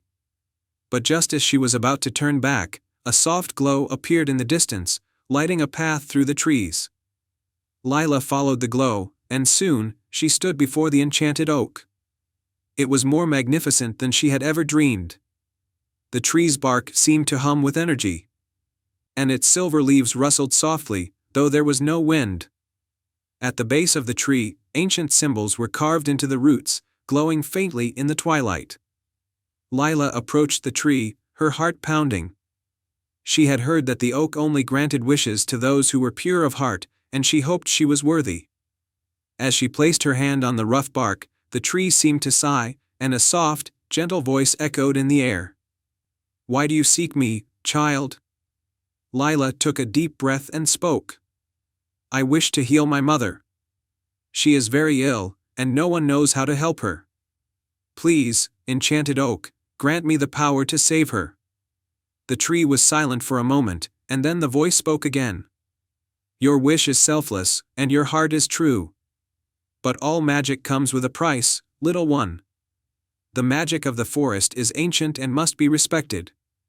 If I grant your wish, you will have to give something in return." Lila's heart sank. She had nothing to give.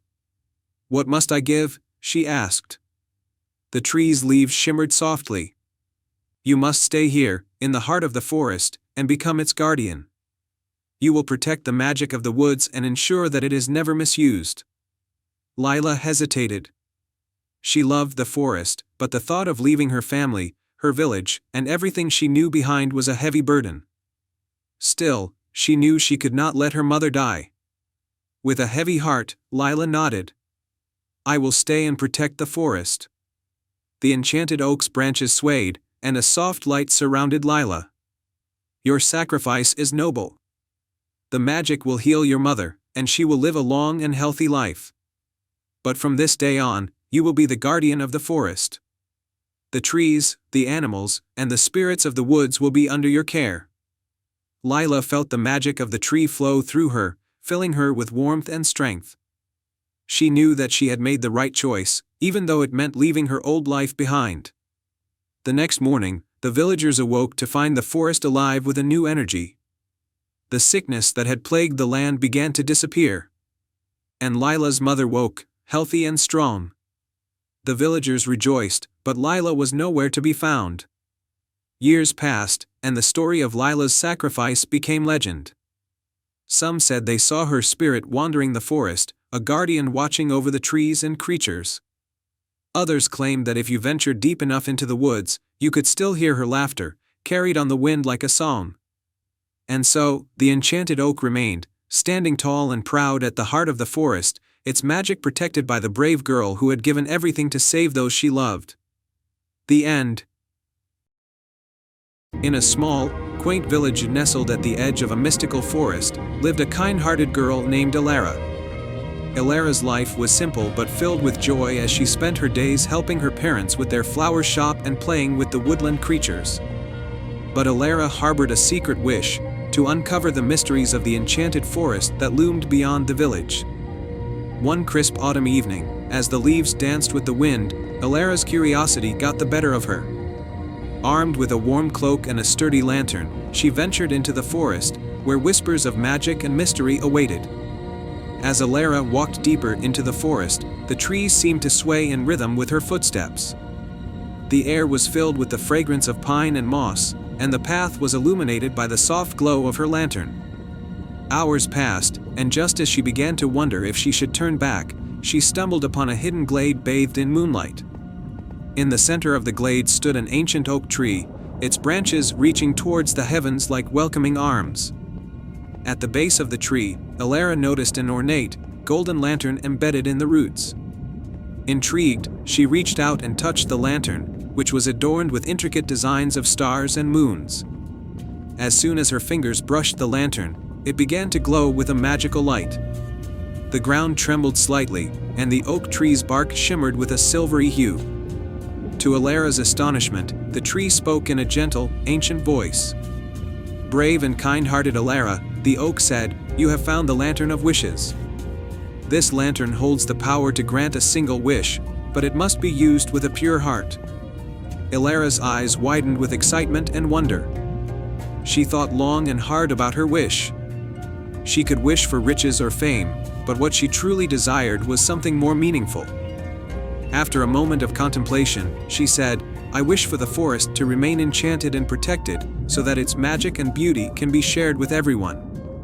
The oak tree's leaves rustled in approval, and a soft breeze carried Alara's words to the heavens. The lantern's light intensified, casting a warm, golden glow across the glade. The ancient oak began to glow with a radiant light, and a gentle, melodious hum filled the air. The next morning, Alara returned to her village, her heart full of joy. She found that the forest had transformed. The trees sparkled with dew, flowers bloomed in colors never seen before, and the woodland creatures danced in harmony. The village became enchanted by the beauty of the forest, and people from far and wide came to witness its magic. The forest flourished, and Alara's wish had come true. She had not only preserved its enchantment but had also brought happiness and wonder to countless others. And though she returned to her life in the village, she continued to visit the forest often, where she would find the oak tree waiting to share its wisdom and stories. As the years passed, Alara's tale became a beloved legend, and the forest remained a symbol of magic and hope. The Lantern of Wishes, now a cherished relic of the forest, stood as a testament to the power of selflessness and the beauty that comes from wishing for the good of all. And so, the enchanted forest continued to thrive, a place where dreams and reality intertwined, thanks to the courage and kindness of one remarkable girl named Alara. In the heart of a lush, green valley, there lay a hidden village called Willow Glen. The village was known for its ancient willow tree, whose branches draped gracefully into a sparkling pond. This tree was said to possess magic that could grant one wish to those who proved themselves worthy. The village's guardian of the willow was a wise old woman named Elda, who knew all the secrets of the tree. One day, a young girl named Clara arrived in Willow Glen. She was on a quest to find her missing mother, who had mysteriously disappeared many moons ago. Clara had heard about the willow's magic and hoped it could help her find her mother. Elda welcomed Clara and listened to her story. The willow's magic is powerful, but to unlock it, you must complete 3 tasks that test your heart and spirit. Only then will the tree reveal the truth you seek. Determined to find her mother, Clara agreed to the tasks. Task 1, the Bridge of Courage. Clara's first task was to cross a rickety old bridge that spanned a deep chasm. The bridge was known for being unstable, with creaky wooden planks and a swift river below. As Clara approached, she noticed a small bird perched on the edge, chirping frantically. It turned out that the bird had lost its nest, which had fallen into the chasm. With great care, Clara used her courage and ingenuity. She tied vines together to create a makeshift rope and carefully descended into the chasm. There, she found the nest, gently retrieving it and climbing back up to the bridge. The grateful bird led Clara across the bridge, and as she reached the other side, the bridge steadied and became solid, allowing her to continue. Task 2, the Forest of Shadows. The second task led Clara into the Forest of Shadows, a place where darkness seemed to cling to every tree and path. The forest was said to be haunted by illusions and fears. Clara ventured in, her heart pounding as the shadows danced around her. In the midst of the forest, she encountered a giant, shadowy beast that blocked her way. Though frightened, Clara remembered the stories of her mother, who had taught her about kindness and bravery. She approached the beast and spoke softly, acknowledging its pain and fear. The beast, revealed to be a misunderstood spirit, was moved by Clara's compassion. It allowed her to pass and gave her a glowing crystal as a token of its gratitude.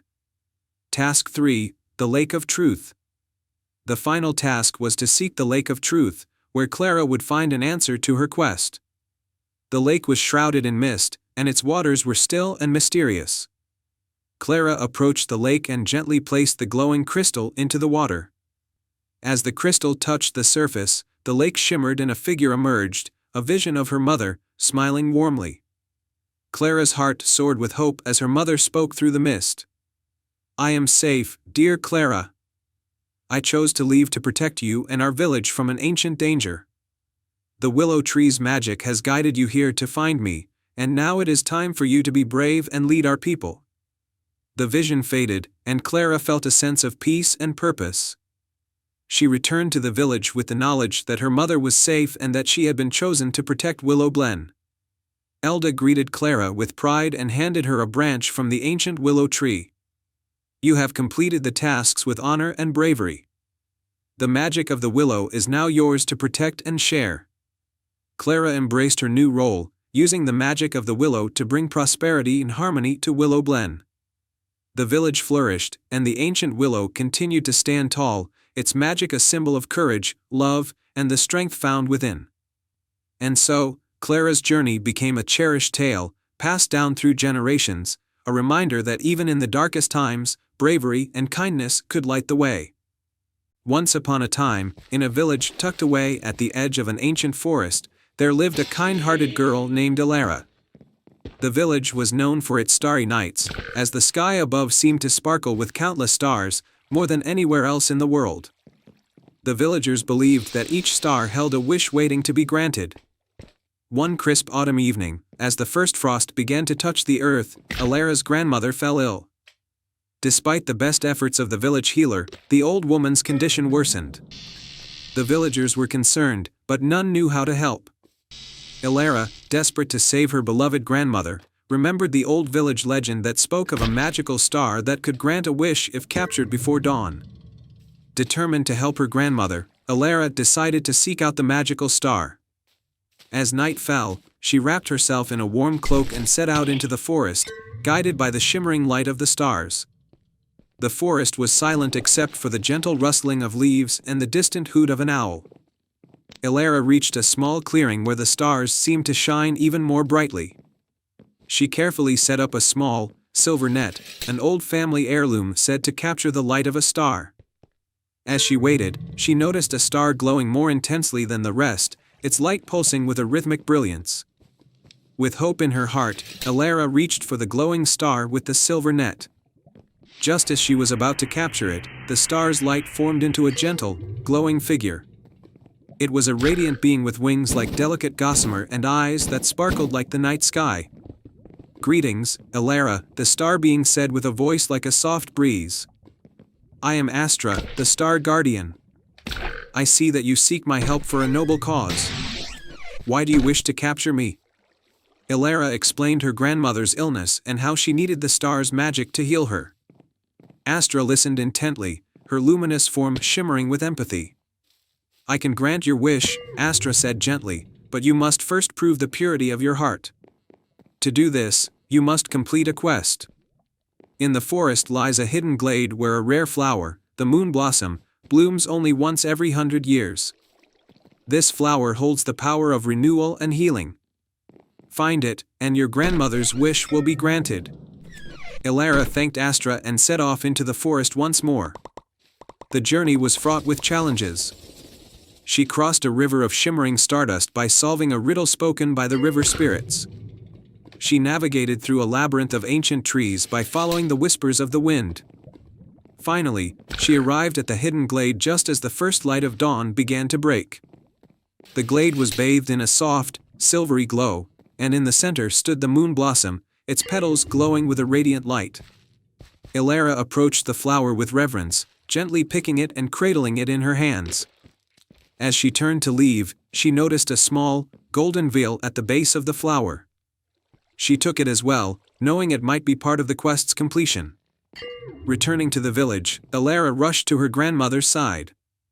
She placed the moon blossom and the golden veil next to her. A soft glow enveloped the room as the flower's magic began to take effect.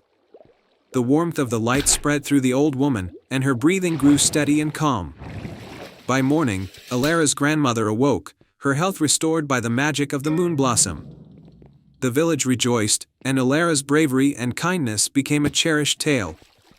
The villagers celebrated not only the grandmother's recovery but also the power of selfless love and perseverance. As for Astra, she watched from the night sky, her light twinkling with approval. Elara's pure heart and determination had proven worthy of the star's magic. The story of the Starlit Wish became a beloved legend in the village, a reminder of the power of hope and the magic that lies in the stars above. And so, Elara and her grandmother lived happily in the village, surrounded by the sparkling beauty of the starlit sky. Their lives forever touched by the magic of a single wish. The Lantern of Lumina. Once upon a time, in a peaceful village nestled between rolling hills and dense forests, there stood a charming old lighthouse. This lighthouse was not just a beacon for sailors, it was also known to hold a secret. The villagers believed that inside the lighthouse was a magical lantern called the Lantern of Lumina. The lantern was said to have the power to grant one wish to someone who truly needed it. In this village lived a humble boy named Oliver. Oliver was kind-hearted and always willing to help others, even though he didn't have much to call his own. His family was poor, and the village was suffering from a recent storm that had destroyed crops and homes. Despite his own troubles, Oliver worked tirelessly to support his neighbors and help rebuild the village. One stormy night, Oliver's mother fell ill, and their small cottage was barely holding together. Hearing the villagers speak of the Lantern of Lumina and its magical properties, Oliver decided to seek it out. He hoped that the lantern's magic could bring relief to his family and the village. The journey to the lighthouse the next morning, with a heavy heart but determined spirit, Oliver set off towards the lighthouse. The path was difficult, with the remnants of the storm making the journey treacherous. But Oliver's resolve was strong, and he pressed on through the rain and wind. As Oliver approached the lighthouse, he saw an old wooden door with intricate carvings. To his surprise, the door was slightly ajar. He pushed it open and stepped into the dimly lit interior. The lighthouse was filled with the scent of old sea air and salt. The keeper of the lighthouse. In the center of the lighthouse stood a spiral staircase leading up to the lantern. At the base of the stairs sat an elderly man with a long, silver beard. He was the keeper of the lighthouse, a wise and gentle soul who had tended to the lighthouse for many years. The keeper looked at Oliver with kind eyes and said, "To reach the Lantern of Lumina, you must first prove your worth. Solve my riddle. I speak without a mouth and hear without ears. I have no body, but I come alive with the wind. What am I?" Oliver thought for a moment and then answered, "An echo." The keeper smiled and nodded, motioning for Oliver to proceed up the stairs. The lantern was at the top, glowing softly through the stormy windows. The Lantern of Lumina. At the top of the lighthouse, Oliver saw the Lantern of Lumina resting on a pedestal. The lantern was beautifully crafted, with delicate patterns that shimmered like stardust.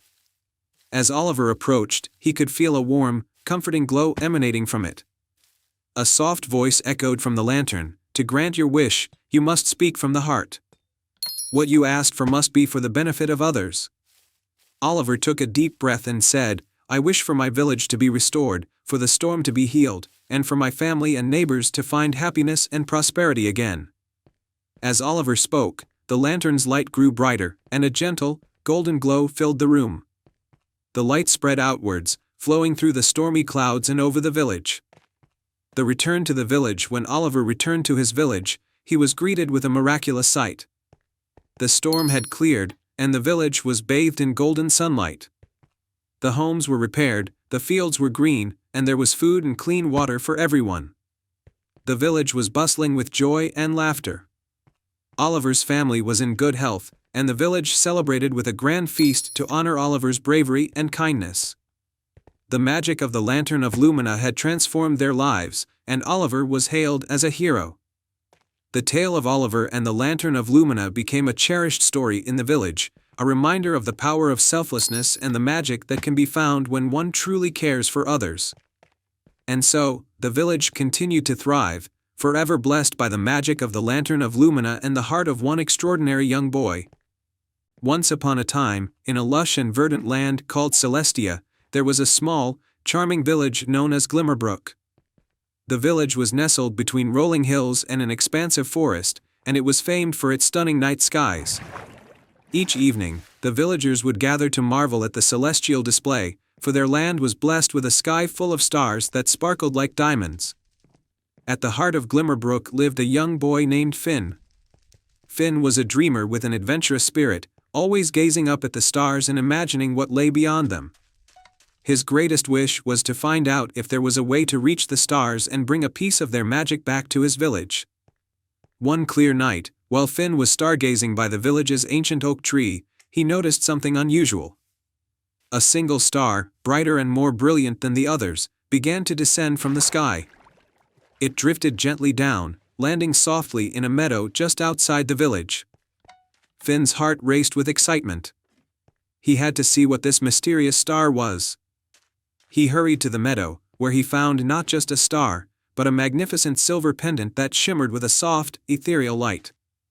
As he reached out to touch it, the pendant floated into the air and transformed into a glowing figure, a celestial being with wings like stardust and eyes like twin moons. "Greetings, Finn," the celestial being said in a voice like a gentle breeze. "I am Lyra, the guardian of starlight. You have found the silver starlight, a magical relic that holds the power to bridge the gap between the stars and the earth." Finn was awestruck. "Can I use the silver starlight to bring some of the magic of the stars to my village?" Lyra's eyes twinkled with kindness. "The silver starlight can indeed bring the magic of the stars, but it is not without its challenges. To harness its power, you must first embark on a quest to restore the balance between the celestial realms and the earthly world. Only then will the starlight's true magic be revealed." Determined to help his village, Finn agreed to the quest. Lyra explained that the balance had been disrupted by a dark force that had stolen the essence of starlight and hidden it deep within the enchanted caves, a labyrinthine network beneath the ancient mountains. With Lyra's guidance, Finn set off on his journey. The path to the enchanted caves was fraught with trials. First, he had to cross the River of Reflections, where he faced his own fears and doubts. The river's surface mirrored not just his image, but his inner thoughts. Finn bravely confronted his insecurities, and the river allowed him to pass. Next, he ventured into the Whispering Woods, where the trees spoke in riddles and sought to mislead travelers. Finn listened carefully and used his wits to solve the riddles, gaining the trust of the forest and finding his way through. Finally, Finn arrived at the entrance to the enchanted caves. The cave's entrance was guarded by a fierce, shadowy creature. With courage and kindness, Finn approached the guardian and spoke of his quest to restore the balance and help his village. Moved by Finn's sincerity, the guardian allowed him entry.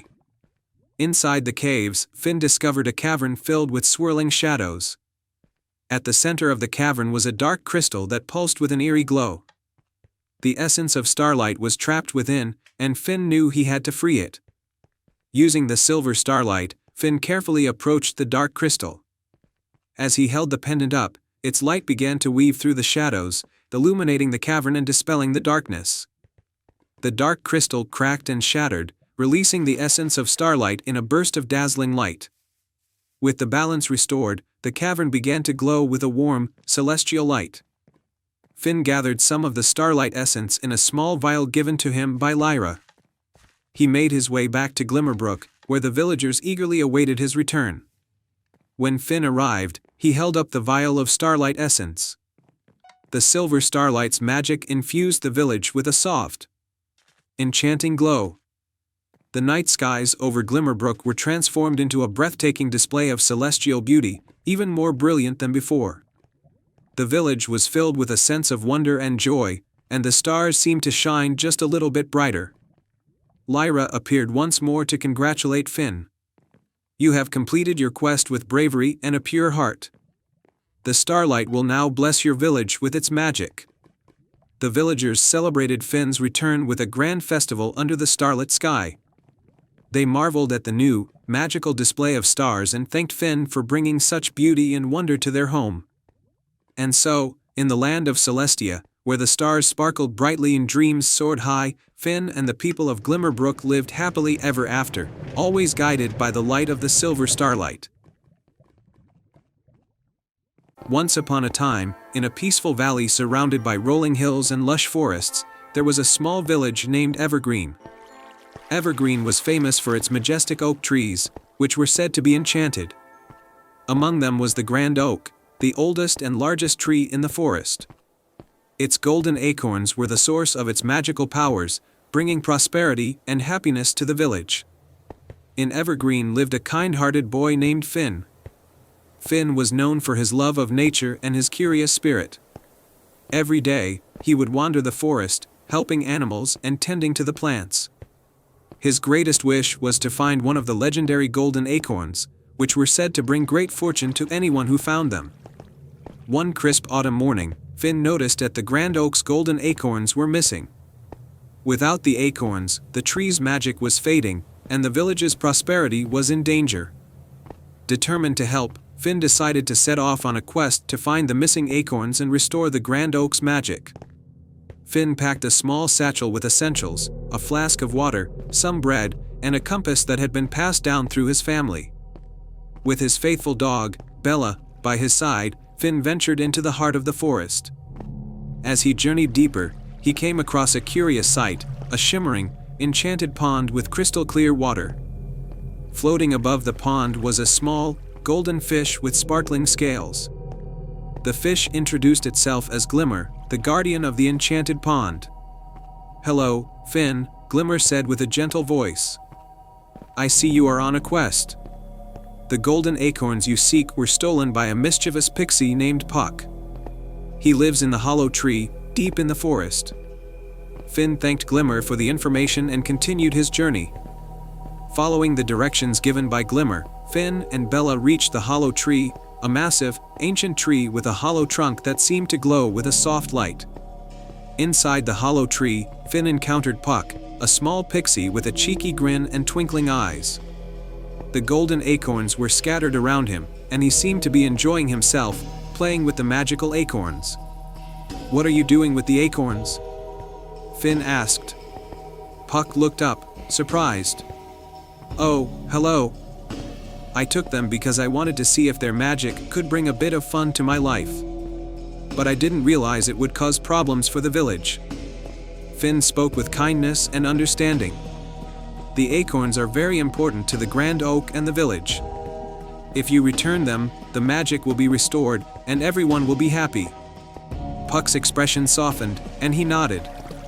"You're right. I'm sorry for causing trouble. I just wanted to play, but I see now that I've made a mistake." Puck gathered the golden acorns and handed them back to Finn. "Thank you for your understanding," Puck said. "I promise to be more responsible with magic in the future." With the golden acorn safely in his possession, Finn and Bella returned to the Grand Oak. The acorns were placed back on the tree, and a warm, golden light spread throughout the forest. The Grand Oak's magic was restored, and the village of Evergreen flourished once more. The villagers celebrated Finn's bravery and kindness with a grand feast. They thanked Puck as well for returning the acorns, and the pixie promised to use his magic for good from then on. As the sun set and the stars began to twinkle in the sky, Finn sat beneath the Grand Oak, feeling content. He had not only saved the tree but also made a new friend and learned the importance of compassion and understanding. And so, the Grand Oak continued to stand tall, its golden acorns shining brightly and bringing joy to the village.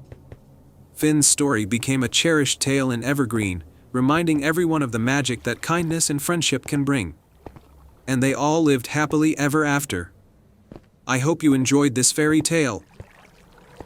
Once upon a time, in a quaint village nestled between rolling hills and lush meadows, lived a kind-hearted boy named Finn. Finn had a special gift: he could talk to animals. His days were spent helping his animal friends, from calming a frightened squirrel to guiding lost birds back to their nests. One evening, as the sun dipped below the horizon, Finn heard a soft, sorrowful cry coming from the forest. Guided by the sound, he followed a narrow, winding path until he reached a moonlit glade where a large, golden owl perched on a low branch, looking distressed. "Please, help me," the owl said in a voice that was both gentle and wise. "I am Oliver, the guardian of this forest.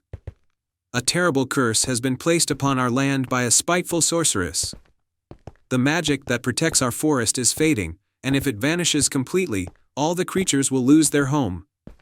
Finn's heart ached at the thought of his animal friends losing their home. "What can I do to help?" he asked. Oliver's eyes shone with hope. "The only way to break the curse is to retrieve the Heartstone of the forest, which lies hidden in the Cave of Echoes. But beware, the cave is guarded by the sorceress's enchanted beasts.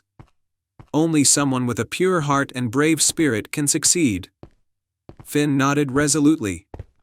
"I'll find the Heartstone." The owl guided Finn to the entrance of the Cave of Echoes. As Finn stepped inside, he was met with a labyrinth of twisting tunnels.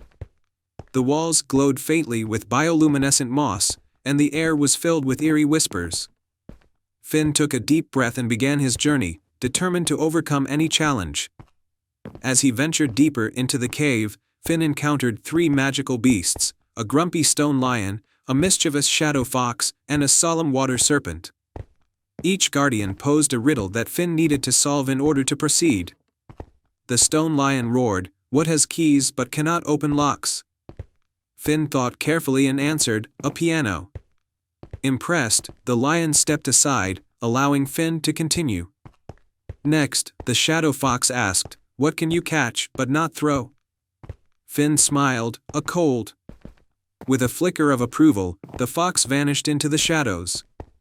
Finally, the water serpent slithered forward and asked, "What gets wetter the more it dries?" Finn answered confidently, "A towel." With a graceful nod, the serpent parted the way to the inner chamber of the cave. There, resting on a pedestal bathed in a soft, ethereal light, was the Heartstone of the forest.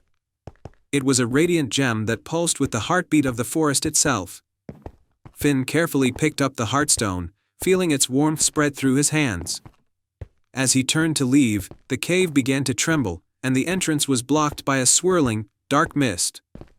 The sorceress herself appeared, her eyes flashing with malice. "You think you can take the Heartstone and undo my work?" she sneered. Finn stood tall and said, "I believe in the magic of this forest and in the power of kindness and courage. You cannot keep its heart hidden forever." The sorceress was taken aback by Finn's bravery and pure spirit.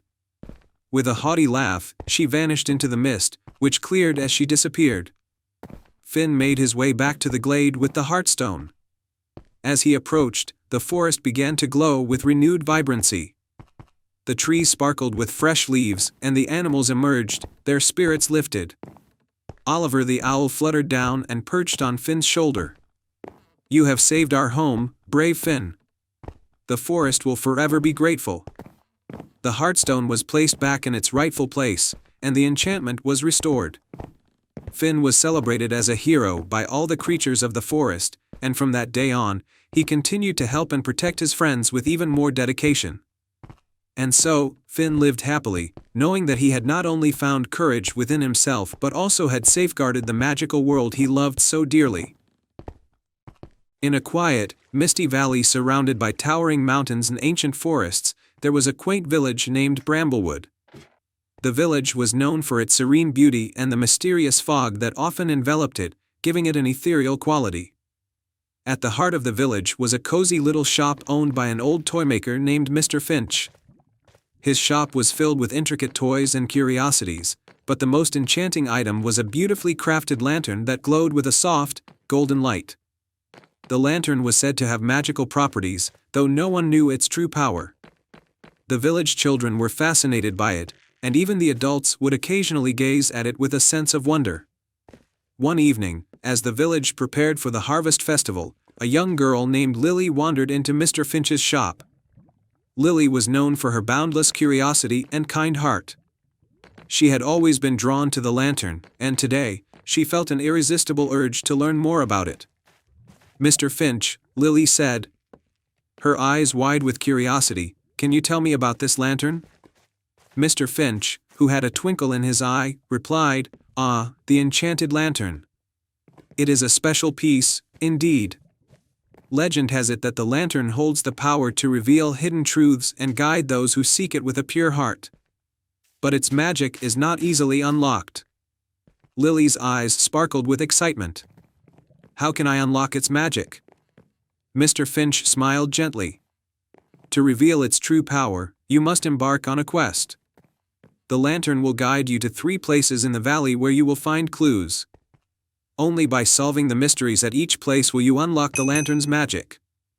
Lily accepted the challenge with enthusiasm. As night fell and the harvest festival began, she took the lantern and set out on her quest. The first clue led her to an ancient oak tree at the edge of the village.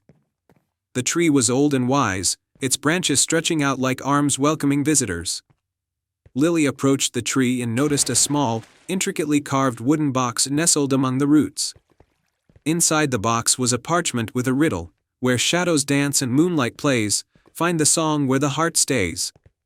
Lily pondered the riddle and remembered the village's old folklore about the moonlit glade, a place where moonlight created enchanting patterns on the ground. She made her way to the glade, where the moon's light indeed danced in delicate patterns. In the center of the glade was a stone pedestal with a small, silver music box. When Lily opened the music box, it played a beautiful, melodic tune. The melody was soothing, and Lily felt a sense of calm and clarity. She realized that the music box was the key to the next clue. As the music played, a hidden compartment in the pedestal opened, revealing a second parchment with another riddle: "Where waters whisper and secrets hide, the key to the past is where dreams reside."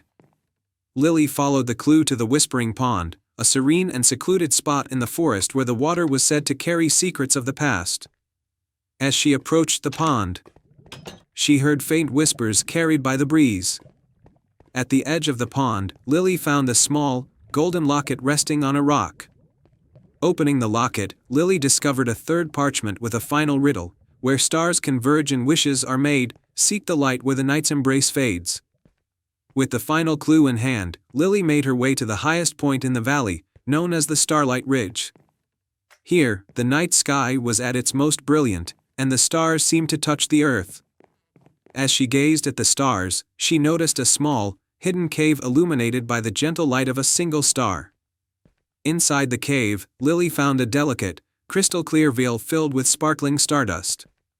The vial emitted a soft, shimmering glow, and as she held it up, the lantern began to respond, its golden light growing brighter. Lily returned to Mr. Finch's shop, where the old toymaker awaited her. She placed the vial and the lantern on the counter, and Mr. Finch nodded approvingly. "You have completed the quest," he said. "The lantern's magic is now fully unlocked. It will guide you in times of need and reveal hidden truths." As Lily held the lantern up, its light seemed to expand and fill the room with a warm, comforting glow.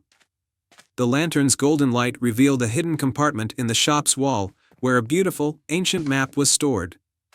The map showed hidden paths and secrets of the valley, and Mr. Finch explained that the lantern would help guide the villagers in times of trouble or when they needed to find their way.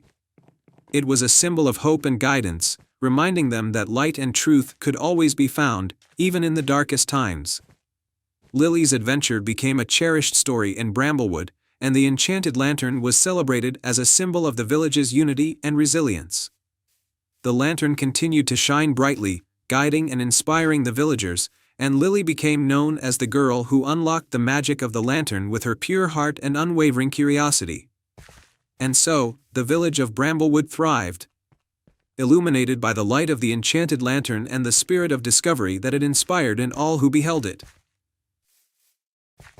The enchanted orchard. Once upon a time, in a quaint kingdom nestled between emerald hills and sparkling rivers, there was a mystical orchard known as the Enchanted Orchard. This orchard was renowned for its magical fruits, which were said to have the power to grant one wish to someone with a pure heart and noble intentions. However, the orchard was hidden deep within an ancient forest and could only be found by those who truly needed its magic. In a small, humble village at the edge of the forest lived a young girl named Lila. Lila was known for her kindness and selflessness. She spent her days helping her family and neighbors, tending to the village's gardens, and caring for the sick. Despite her generosity, Lila and her village were suffering from a terrible blight that had ruined their crops and left them in dire need of food. One day, as Lila was tending the village garden, she overheard a group of travelers talking about the enchanted orchard. They spoke of its magical fruits and the wonders it could bring. Determined to help her village, Lila decided she would venture into the forest to find the orchard and use its magic to save her home. The journey begins early the next morning. Lila packed a small satchel with bread, a flask of water, and a warm cloak.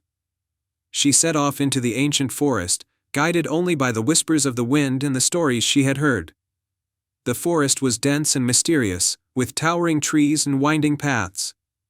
As she journeyed deeper into the forest, Lila encountered a wise old owl perched on a gnarled tree branch. The owl looked at her with piercing eyes and said, "To find the enchanted orchard, you must first solve my riddle. I have branches but no fruit, no trunk but plenty of leaves. What am I?" Lila pondered for a moment and then answered, "A book." The owl hooted in approval and flapped its wings, revealing a hidden path illuminated by a soft, silver glow. Lila followed the path, her heart filled with hope. The mysterious glade. The path led Lila to a serene glade where the trees were adorned with glowing fireflies. In the center of the glade was a gently bubbling spring, and beside it stood a graceful deer. The deer spoke softly. "To continue, you must solve this riddle. What has cities, but no houses, mountains, but no trees, and water, but no fish?" Lila thought carefully and then answered, "A map." The deer nodded and stepped aside, revealing a shimmering bridge that spanned across the spring. Lila crossed the bridge and continued her journey. The enchanted orchard. The bridge led Lila to a hidden grove bathed in golden light. In the center of the grove stood the enchanted orchard, its trees laden with glowing fruits of every color imaginable. The air was filled with a sweet, intoxicating fragrance. Lila approached the orchard and saw a large, ancient tree in the middle, with a single, magnificent fruit hanging from its branches. The tree spoke in a deep, melodic voice, "To receive the magic of the enchanted orchard, you must make a wish with a heart full of love and selflessness. What you wish for should benefit others." Lila took a deep breath and made her wish, "I wish for my village to be blessed with abundant crops and to have enough food for everyone, so that no one has to go hungry." As she spoke, the magnificent fruit began to glow even brighter, and a gentle breeze carried its magic back to Lila's village. The light spread across the forest, flowing into the fields and gardens of her home. The return to the village. When Lila returned to her village, she was greeted with astonished joy. The once barren fields were now lush and green, the crops were thriving, and there was plenty of food for everyone. The village celebrated with a grand feast, and the people were filled with gratitude for Lila's bravery and kindness. The magic of the enchanted orchard had transformed the village, bringing prosperity and happiness to all. Lila was honored as a hero, and her story became a cherished legend, passed down through generations as a reminder of the power of selflessness and the magic that lies within a kind heart. And so, Lila's village continued to thrive, forever blessed by the magic of the enchanted orchard and the loving heart of one extraordinary young girl. Once upon a time, in a land where the sun always seemed to shine and the rivers sparkled like diamonds, there was a small village named Eldoria. Nestled at the edge of a vast and mysterious forest, the villagers spoke often of the forest of whispering leaves. It was said that the forest held many secrets, and the trees could speak in hushed tones, sharing ancient wisdom with those who listened. In Eldoria lived a kind-hearted girl named Elara. She had always been drawn to the forest, her curiosity piqued by the tales of magic and mystery. One day, as she was walking by the edge of the forest, she heard a faint whispering among the trees. The whispers seemed to call her name, and she could not resist the urge to step into the forest to uncover its secrets. As Elara entered the forest of whispering leaves, she marveled at the tall, majestic trees with their silver leaves that shimmered in the dappled sunlight. The forest seemed alive with enchantment, and the leaves rustled softly as if sharing stories from long ago. The deeper Elara ventured, the more she felt as if the forest was guiding her. Suddenly, she came upon a clearing where an ancient oak tree stood. Its trunk was wide and gnarled, and its branches were adorned with glowing, golden leaves. At the base of the tree, a small, delicate door was nestled between the roots. The door was carved with intricate patterns, and a gentle glow emanated from it. Elara hesitated for a moment but then mustered the courage to open the door. Inside, she found a cozy chamber with walls lined with shelves full of shimmering bottles and scrolls. In the center of the room sat a wise old owl with feathers that sparkled like stardust. The owl's eyes were deep and knowing, and he introduced himself as Oswin, the guardian of the forest. Oswin explained that the forest was in danger.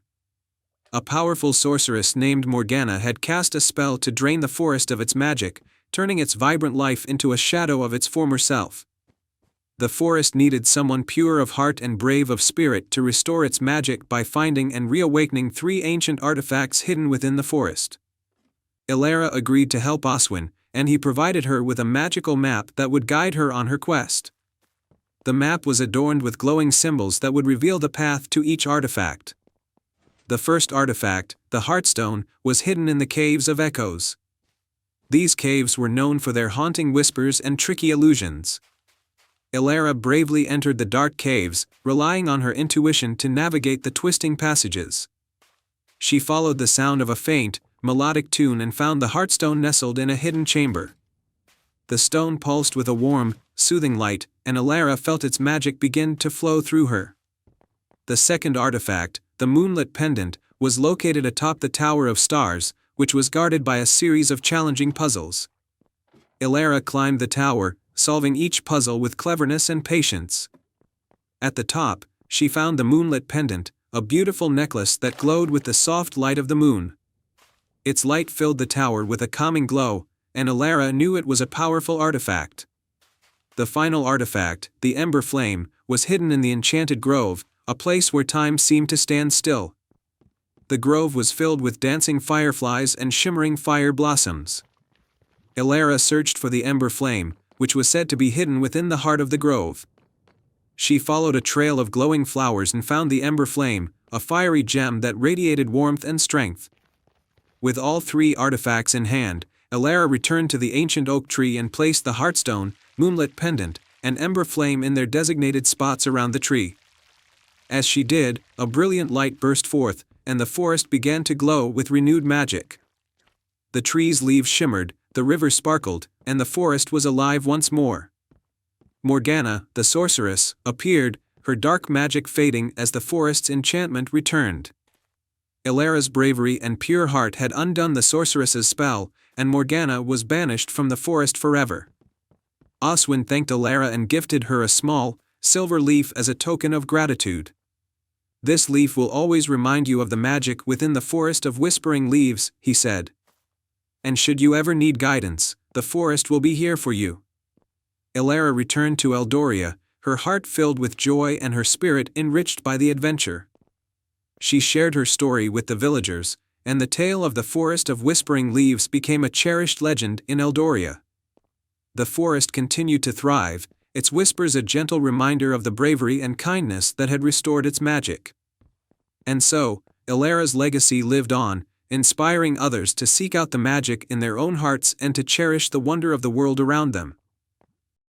Once upon a time, in a tranquil village named Leora, nestled at the edge of an enchanted forest, there was a special lantern known as the Lantern of Leora. This lantern was said to hold the power to light up the darkest paths and guide those who were lost or in need. Its light was warm and soothing, a beacon of hope and comfort. The lantern had been passed down through generations, but as the village grew, its light began to wane. The villagers were concerned, for they believed that if the lantern went out, their village would be lost in darkness forever. In the heart of the village lived a curious and brave young girl named Ava. Ava had always been fascinated by the lantern's magic and had often wondered why its light was fading. One day, she decided to embark on a quest to discover the truth and restore the lantern's brilliance. Ava visited the village elder, an old woman named Eloan, who had spent her life safeguarding the lantern's secrets.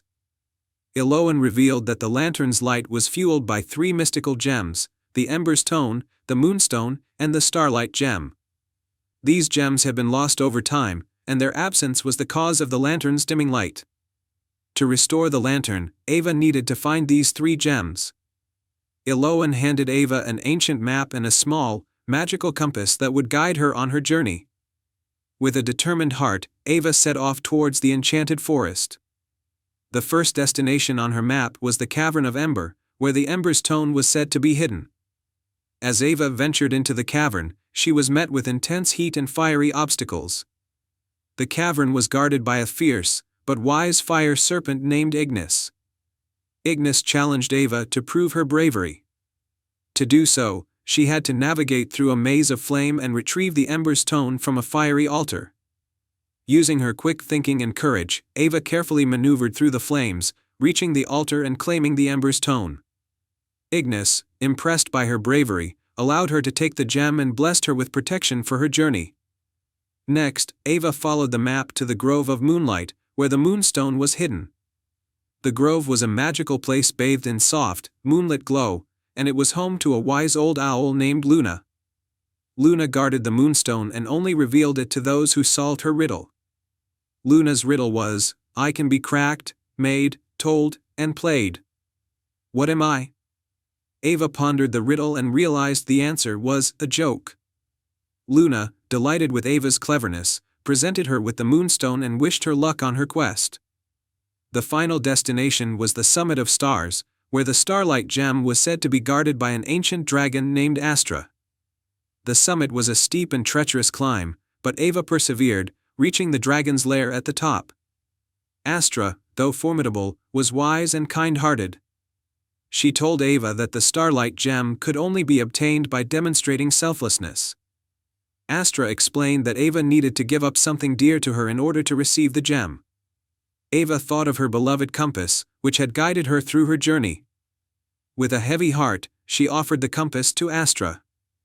Moved by Ava's generosity, Astra granted her the Starlight Gem and returned the compass as a token of gratitude. With all 3 gems in hand, Ava returned to her village. She placed the Ember's Stone, Moonstone, and Starlight Gem into the lantern of Leora. The lantern's light flared to life with a brilliant, warm glow that illuminated the entire village and the surrounding forest. The villagers celebrated Ava's bravery and the lantern's restored brilliance. The light from the lantern of Leora shone brightly, guiding travelers, bringing warmth to the village, and filling their hearts with hope. Ava's adventure became a treasured story in Leora, a tale of courage, cleverness, and selflessness. The lantern of Leora continued to shine brightly, a symbol of hope and a beacon for all who sought its light.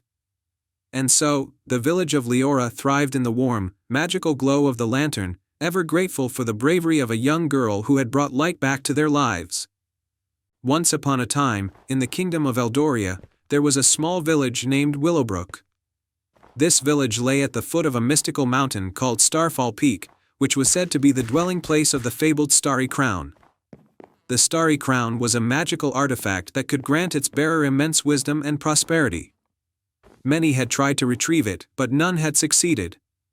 In Willowbrook lived a humble shepherd boy named Thomas. Thomas was known for his gentle heart and his kindness towards all living creatures. He often spent his days tending to his flock and dreaming of adventures. One night, as he lay under the starry sky, a bright shooting star streaked across the heavens and seemed to land on Starfall Peak. Thomas took it as a sign and decided to set off on a quest to find the Starry Crown and bring prosperity to his village. Early the next morning, Thomas packed a small satchel with bread, cheese, and a flask of water. He bade farewell to his family and his beloved sheepdog, Luna, who insisted on accompanying him. With Luna by his side, Thomas began his journey toward Starfall Peak. As they made their way up the mountain, the path became steeper and more challenging.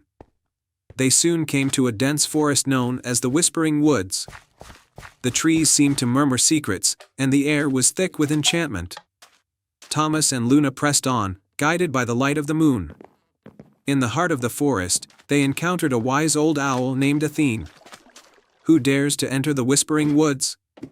Athene hooted. Thomas explained his quest, and Athene, sensing his pure intentions, decided to help. "The journey to the Starry Crown is fraught with peril," she said. "But I will guide you as far as I can."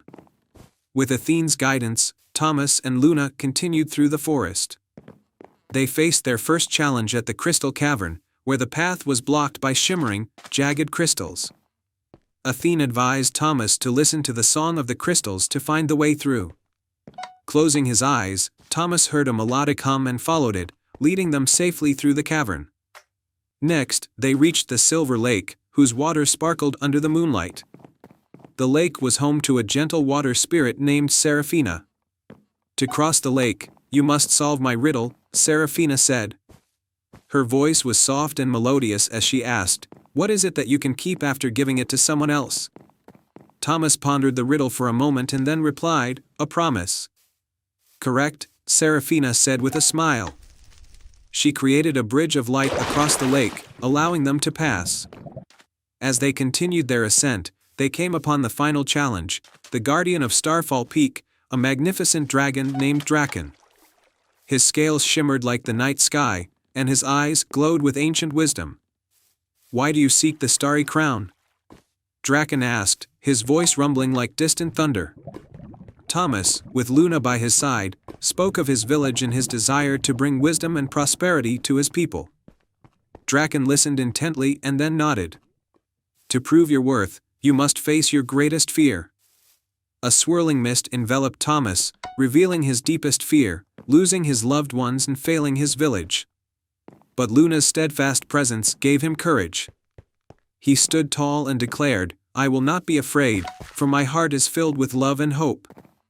Draken, impressed by Thomas's bravery and pure heart, granted him passage. At the summit of Starfall Peak, under the light of 1,000 stars, Thomas found the Starry Crown resting on an ancient stone altar. As he touched it, a radiant light enveloped him, filling him with wisdom and strength. Thomas and Luna returned to Willowbrook, where the villagers welcomed them with joyous hearts. With the power of the Starry Crown, Thomas helped his village flourish. Crops grew bountifully, the wells were never dry, and the people lived in harmony and happiness. The legend of Thomas, the shepherd boy who braved the perils of Starfall Peak to bring prosperity to his village, was told for generations. And the Starry Crown remained a symbol of hope and courage, shining brightly for all to see. And they all lived happily ever after. I hope you enjoyed this fairy tale. Once upon a time, in a small village surrounded by misty mountains, there lived a kind-hearted girl named Mira. Mira was known throughout the village for her bright smile and willingness to help anyone in need. Though her family was poor, Mira never let that stop her from spreading joy and kindness wherever she went. One winter, a terrible storm struck the village. The wind howled through the mountains, and the snow fell so heavily that the villagers could barely leave their homes. The storm lasted for days, and the village was soon covered in a thick blanket of snow. The roads were blocked, and the villagers began to worry about running out of food and supplies. Despite the harsh conditions, Mira continued to care for those around her. She visited the elderly, bringing them warm soup and helping them tend to their fires. She played with the children, telling them stories to keep their spirits high. But as the days went on, Mira noticed that even her bright smile could not chase away the growing fear in the village. One evening, as the storm raged on, Mira's grandmother called her to the fireside. The old woman's eyes were filled with a strange, knowing light. "Mira, my dear," her grandmother said, "there is something I must tell you. Our family has a secret, passed down from generation to generation. It is the story of the enchanted lantern." Mira leaned in closer, intrigued by her grandmother's words. Many years ago, her grandmother continued, a great sorcerer visited this village. He was so moved by the kindness of the people here that he left behind a gift, a magical lantern that can lift the darkest of shadows and bring warmth to the coldest of hearts. The lantern is hidden in the heart of the misty mountains, and it will only reveal itself to someone with a pure heart, someone who seeks to bring light to others. Myra's eyes widened with wonder. "Do you think I could find the lantern, grandmother?" she asked. Her grandmother smiled and nodded. "I believe you can, Myra. You have the purest heart of anyone I know. But be warned, the journey will not be easy. The mountains are treacherous, and the lantern is guarded by powerful magic. You must be brave, and you must never lose hope." Determined to help her village, Myra decided to set out the next morning to find the enchanted lantern. She packed a small bag with some bread, cheese, and a warm blanket, and she wrapped herself in her thickest cloak. As she left her home, the villagers gathered to see her off, their faces filled with hope. "Be careful, Myra," they called after her. "We believe in you." With those words in her heart, Myra began her journey into the misty mountains. The wind was fierce, and the snow was deep, but Myra pressed on, her determination unwavering. She knew that the lantern was the village's only hope. As she climbed higher into the mountains, the storm grew even stronger. The wind howled like a wild beast, and the snow blinded her eyes. But Myra remembered her grandmother's words and kept going, her heart guiding her through the storm. After hours of trudging through the snow, Myra reached a narrow pass between two towering cliffs. The wind funneled through the pass, making it nearly impossible to stand. But Myra knew she had to keep going. She took a deep breath and pushed forward, her feet slipping on the icy ground. Just as she thought she could go no further, a strange light appeared in the distance. It was a soft, golden glow, unlike anything Myra had ever seen. She knew at once that it was the enchanted lantern. With renewed energy, Myra followed the light through the narrow pass. The glow grew brighter as she drew closer, and soon she found herself standing in a hidden valley, sheltered from the storm. In the center of the valley stood the enchanted lantern, its light casting a warm, golden glow over the snow-covered ground. The lantern was beautiful, made of intricately carved silver and glass, with a flame that danced and flickered as if it were alive. As Myra approached, the lantern seemed to recognize her. The flame inside grew brighter, and the air around her grew warm. But just as Myra reached out to take the lantern, a deep voice echoed through the valley. "Who dares to claim the enchanted lantern?" the voice boomed. Myra looked around and saw a figure emerging from the shadows. It was a tall, cloaked figure, with eyes that glowed like embers. The figure was the guardian of the lantern, a being of great power who had been tasked with protecting the magical light. "I am Myra," she said, her voice steady despite her fear. "I come from the village at the foot of the mountains. My people are suffering from the storm, and I seek the lantern to bring them warmth and hope." The guardian studied her for a moment, then nodded slowly. "Your heart is pure, Myra, but the lantern's power is not given lightly. To claim it, you must prove that you are worthy. Are you willing to face the trials?" Myra nodded without hesitation. "I am willing." The guardian raised a hand, and the valley around them began to change. The snow melted away, and the trees and flowers bloomed as if it were spring. But then, the ground began to shake, and the sky darkened. "The first trial," the guardian said, "is the trial of courage. You must face your greatest fear." Myra felt the ground tremble beneath her feet as a deep chasm opened up before her. From the darkness below, she could hear the sound of rushing water and see flashes of lightning. She knew she had to cross the chasm, but there was no bridge, and the gap was too wide to jump. Her heart pounded in her chest as she approached the edge of the chasm. She knew she had to be brave, but the fear was overwhelming. She closed her eyes and took a deep breath, remembering the faces of the villagers who were counting on her. "I can do this," she whispered to herself. "I have to do this." As she opened her eyes, she saw a narrow path of stones appear across the chasm. The stones were small and spaced far apart, but they were the only way across. Summoning all her courage, Myra stepped onto the first stone. It wobbled under her weight, but she kept her balance and moved to the next one. Step by step, she crossed the chasm, her heart pounding with every move. The wind howled around her, and the darkness below seemed to reach up for her, but Myra didn't stop. She kept her eyes on the other side, knowing that she had to be brave. Finally, after what felt like an eternity, Mira reached the other side of the chasm. She collapsed to the ground, her legs trembling, but she had made it. The guardian appeared before her, his eyes filled with approval. "You have passed the trial of courage," the guardian said. "But your journey is not yet over. The second trial awaits." The valley changed again, this time becoming a lush, green forest filled with towering trees and colorful flowers. But the beauty of the forest was overshadowed by a deep, haunting sadness that hung in the air. "The second trial," the guardian said, "is the trial of compassion. You must heal the heart of the forest." Mira walked through the forest, feeling the sadness around her. The trees seemed to droop, and the flowers had lost their vibrant colors. As she continued, she came across a small, wounded bird lying on the ground. Its wing was broken, and it looked up at Mira with eyes full of pain. Without hesitation, Mira knelt beside the bird and gently picked it up.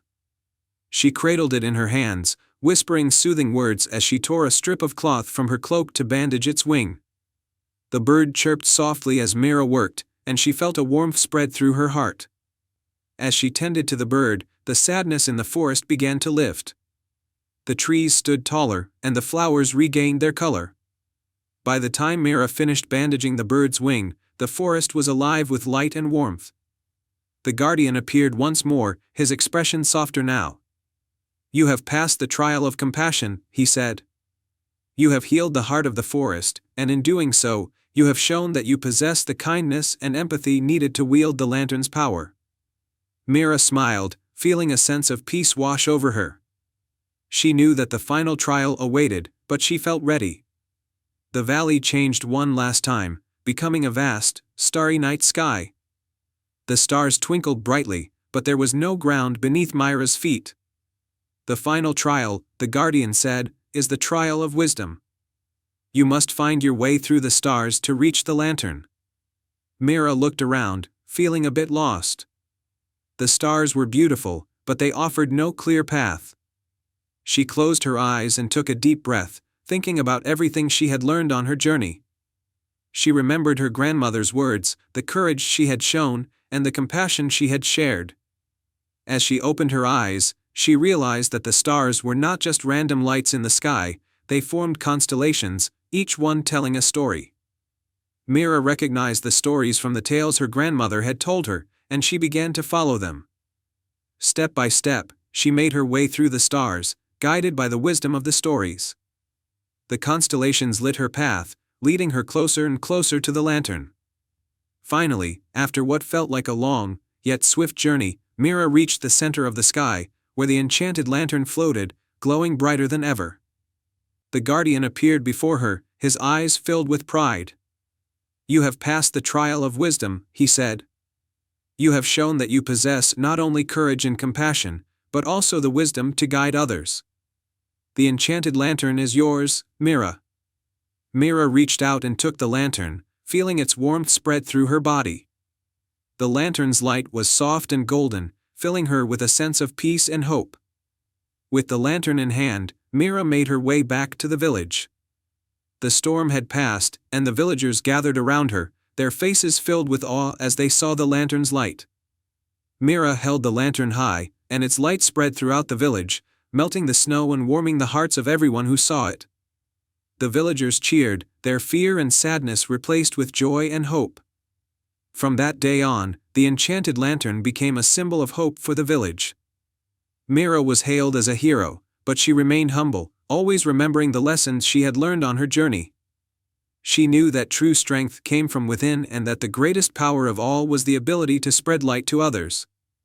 And so, the village thrived, guided by the light of the enchanted lantern and the wisdom of a kind-hearted girl who had the courage to seek it out. The end. Once upon a time, in the picturesque kingdom of Arundel, there was a grand castle surrounded by lush gardens and sparkling streams.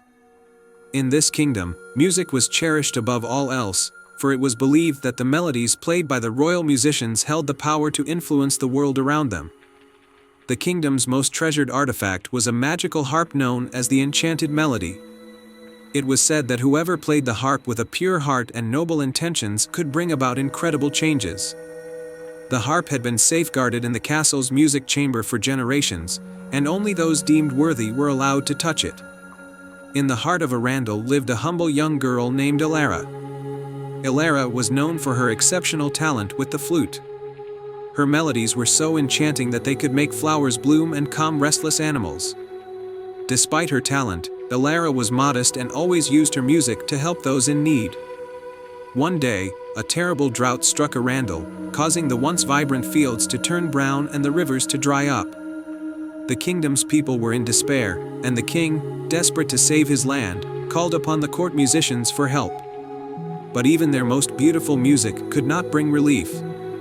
In his desperation, the king decided to seek out the enchanted melody, hoping its magic could save the kingdom. However, the harp was kept under lock and key, and the only way to access it was through a series of magical trials.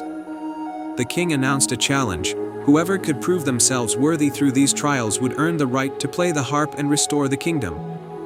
Hearing about the challenge, Elara decided to enter. Though she was not a member of the court, she felt a deep sense of duty to help her beloved kingdom. She arrived at the castle and was greeted by the royal guards. They were skeptical at first but allowed her to take part in the trials after learning of her pure intentions. The first trial was to find a lost melody in the Whispering Woods. The woods were filled with eerie sounds and strange echoes. Elara entered the woods and followed the softest melody she could hear, trusting her instincts and the soothing power of her flute. She found a hidden grove where an ancient, enchanted tree played a gentle tune. By playing her flute in harmony with the tree's melody, she recovered the lost melody and passed the first trial. The second trial required Elara to solve the puzzle of echoes. She was led to a cavern where the walls were covered with glowing runes and mysterious echoes. The challenge was to decipher a musical riddle that would unlock the next gate. Elara listened carefully to the echoes and played a sequence of notes on her flute. Her music resonated perfectly with the cavern's echoes, revealing the path forward. The final trial was the most daunting: to restore the kingdom's balance. Elara was led to a barren field where the enchanted melody's power was most needed. Here, she was faced with the task of calming the earth and sky to bring back the rain. She played her flute with all her heart, her melodies weaving through the air like a magical thread. As Elara played, the ground began to tremble gently. Clouds gathered overhead, and a soft, steady rain began to fall. The once dry fields started to regain their green hue, and the rivers slowly filled with fresh water. The kingdom's people emerged from their homes, astonished and filled with hope. Having successfully completed the trials, Elara was led to the music chamber where the enchanted melody awaited. She approached the harp with reverence and played a beautiful, soothing melody. The harp strings shimmered, and the music spread throughout the kingdom, healing not just the land but also the hearts of its people. The king, deeply moved by Elara's dedication and talent, declared her the kingdom's official musician and guardian of the enchanted melody. With Elara's continued help, Arundel flourished once more, and the drought became a distant memory. The tale of Elara and her magical flute became a cherished story in Arundel. It was a reminder that true magic lies not just in grand artifacts, but in the pure intentions and heartfelt actions of those who seek to make a difference. And so, the kingdom thrived, and Elara's melodies continued to bring joy and harmony to the land. And they all lived happily ever after.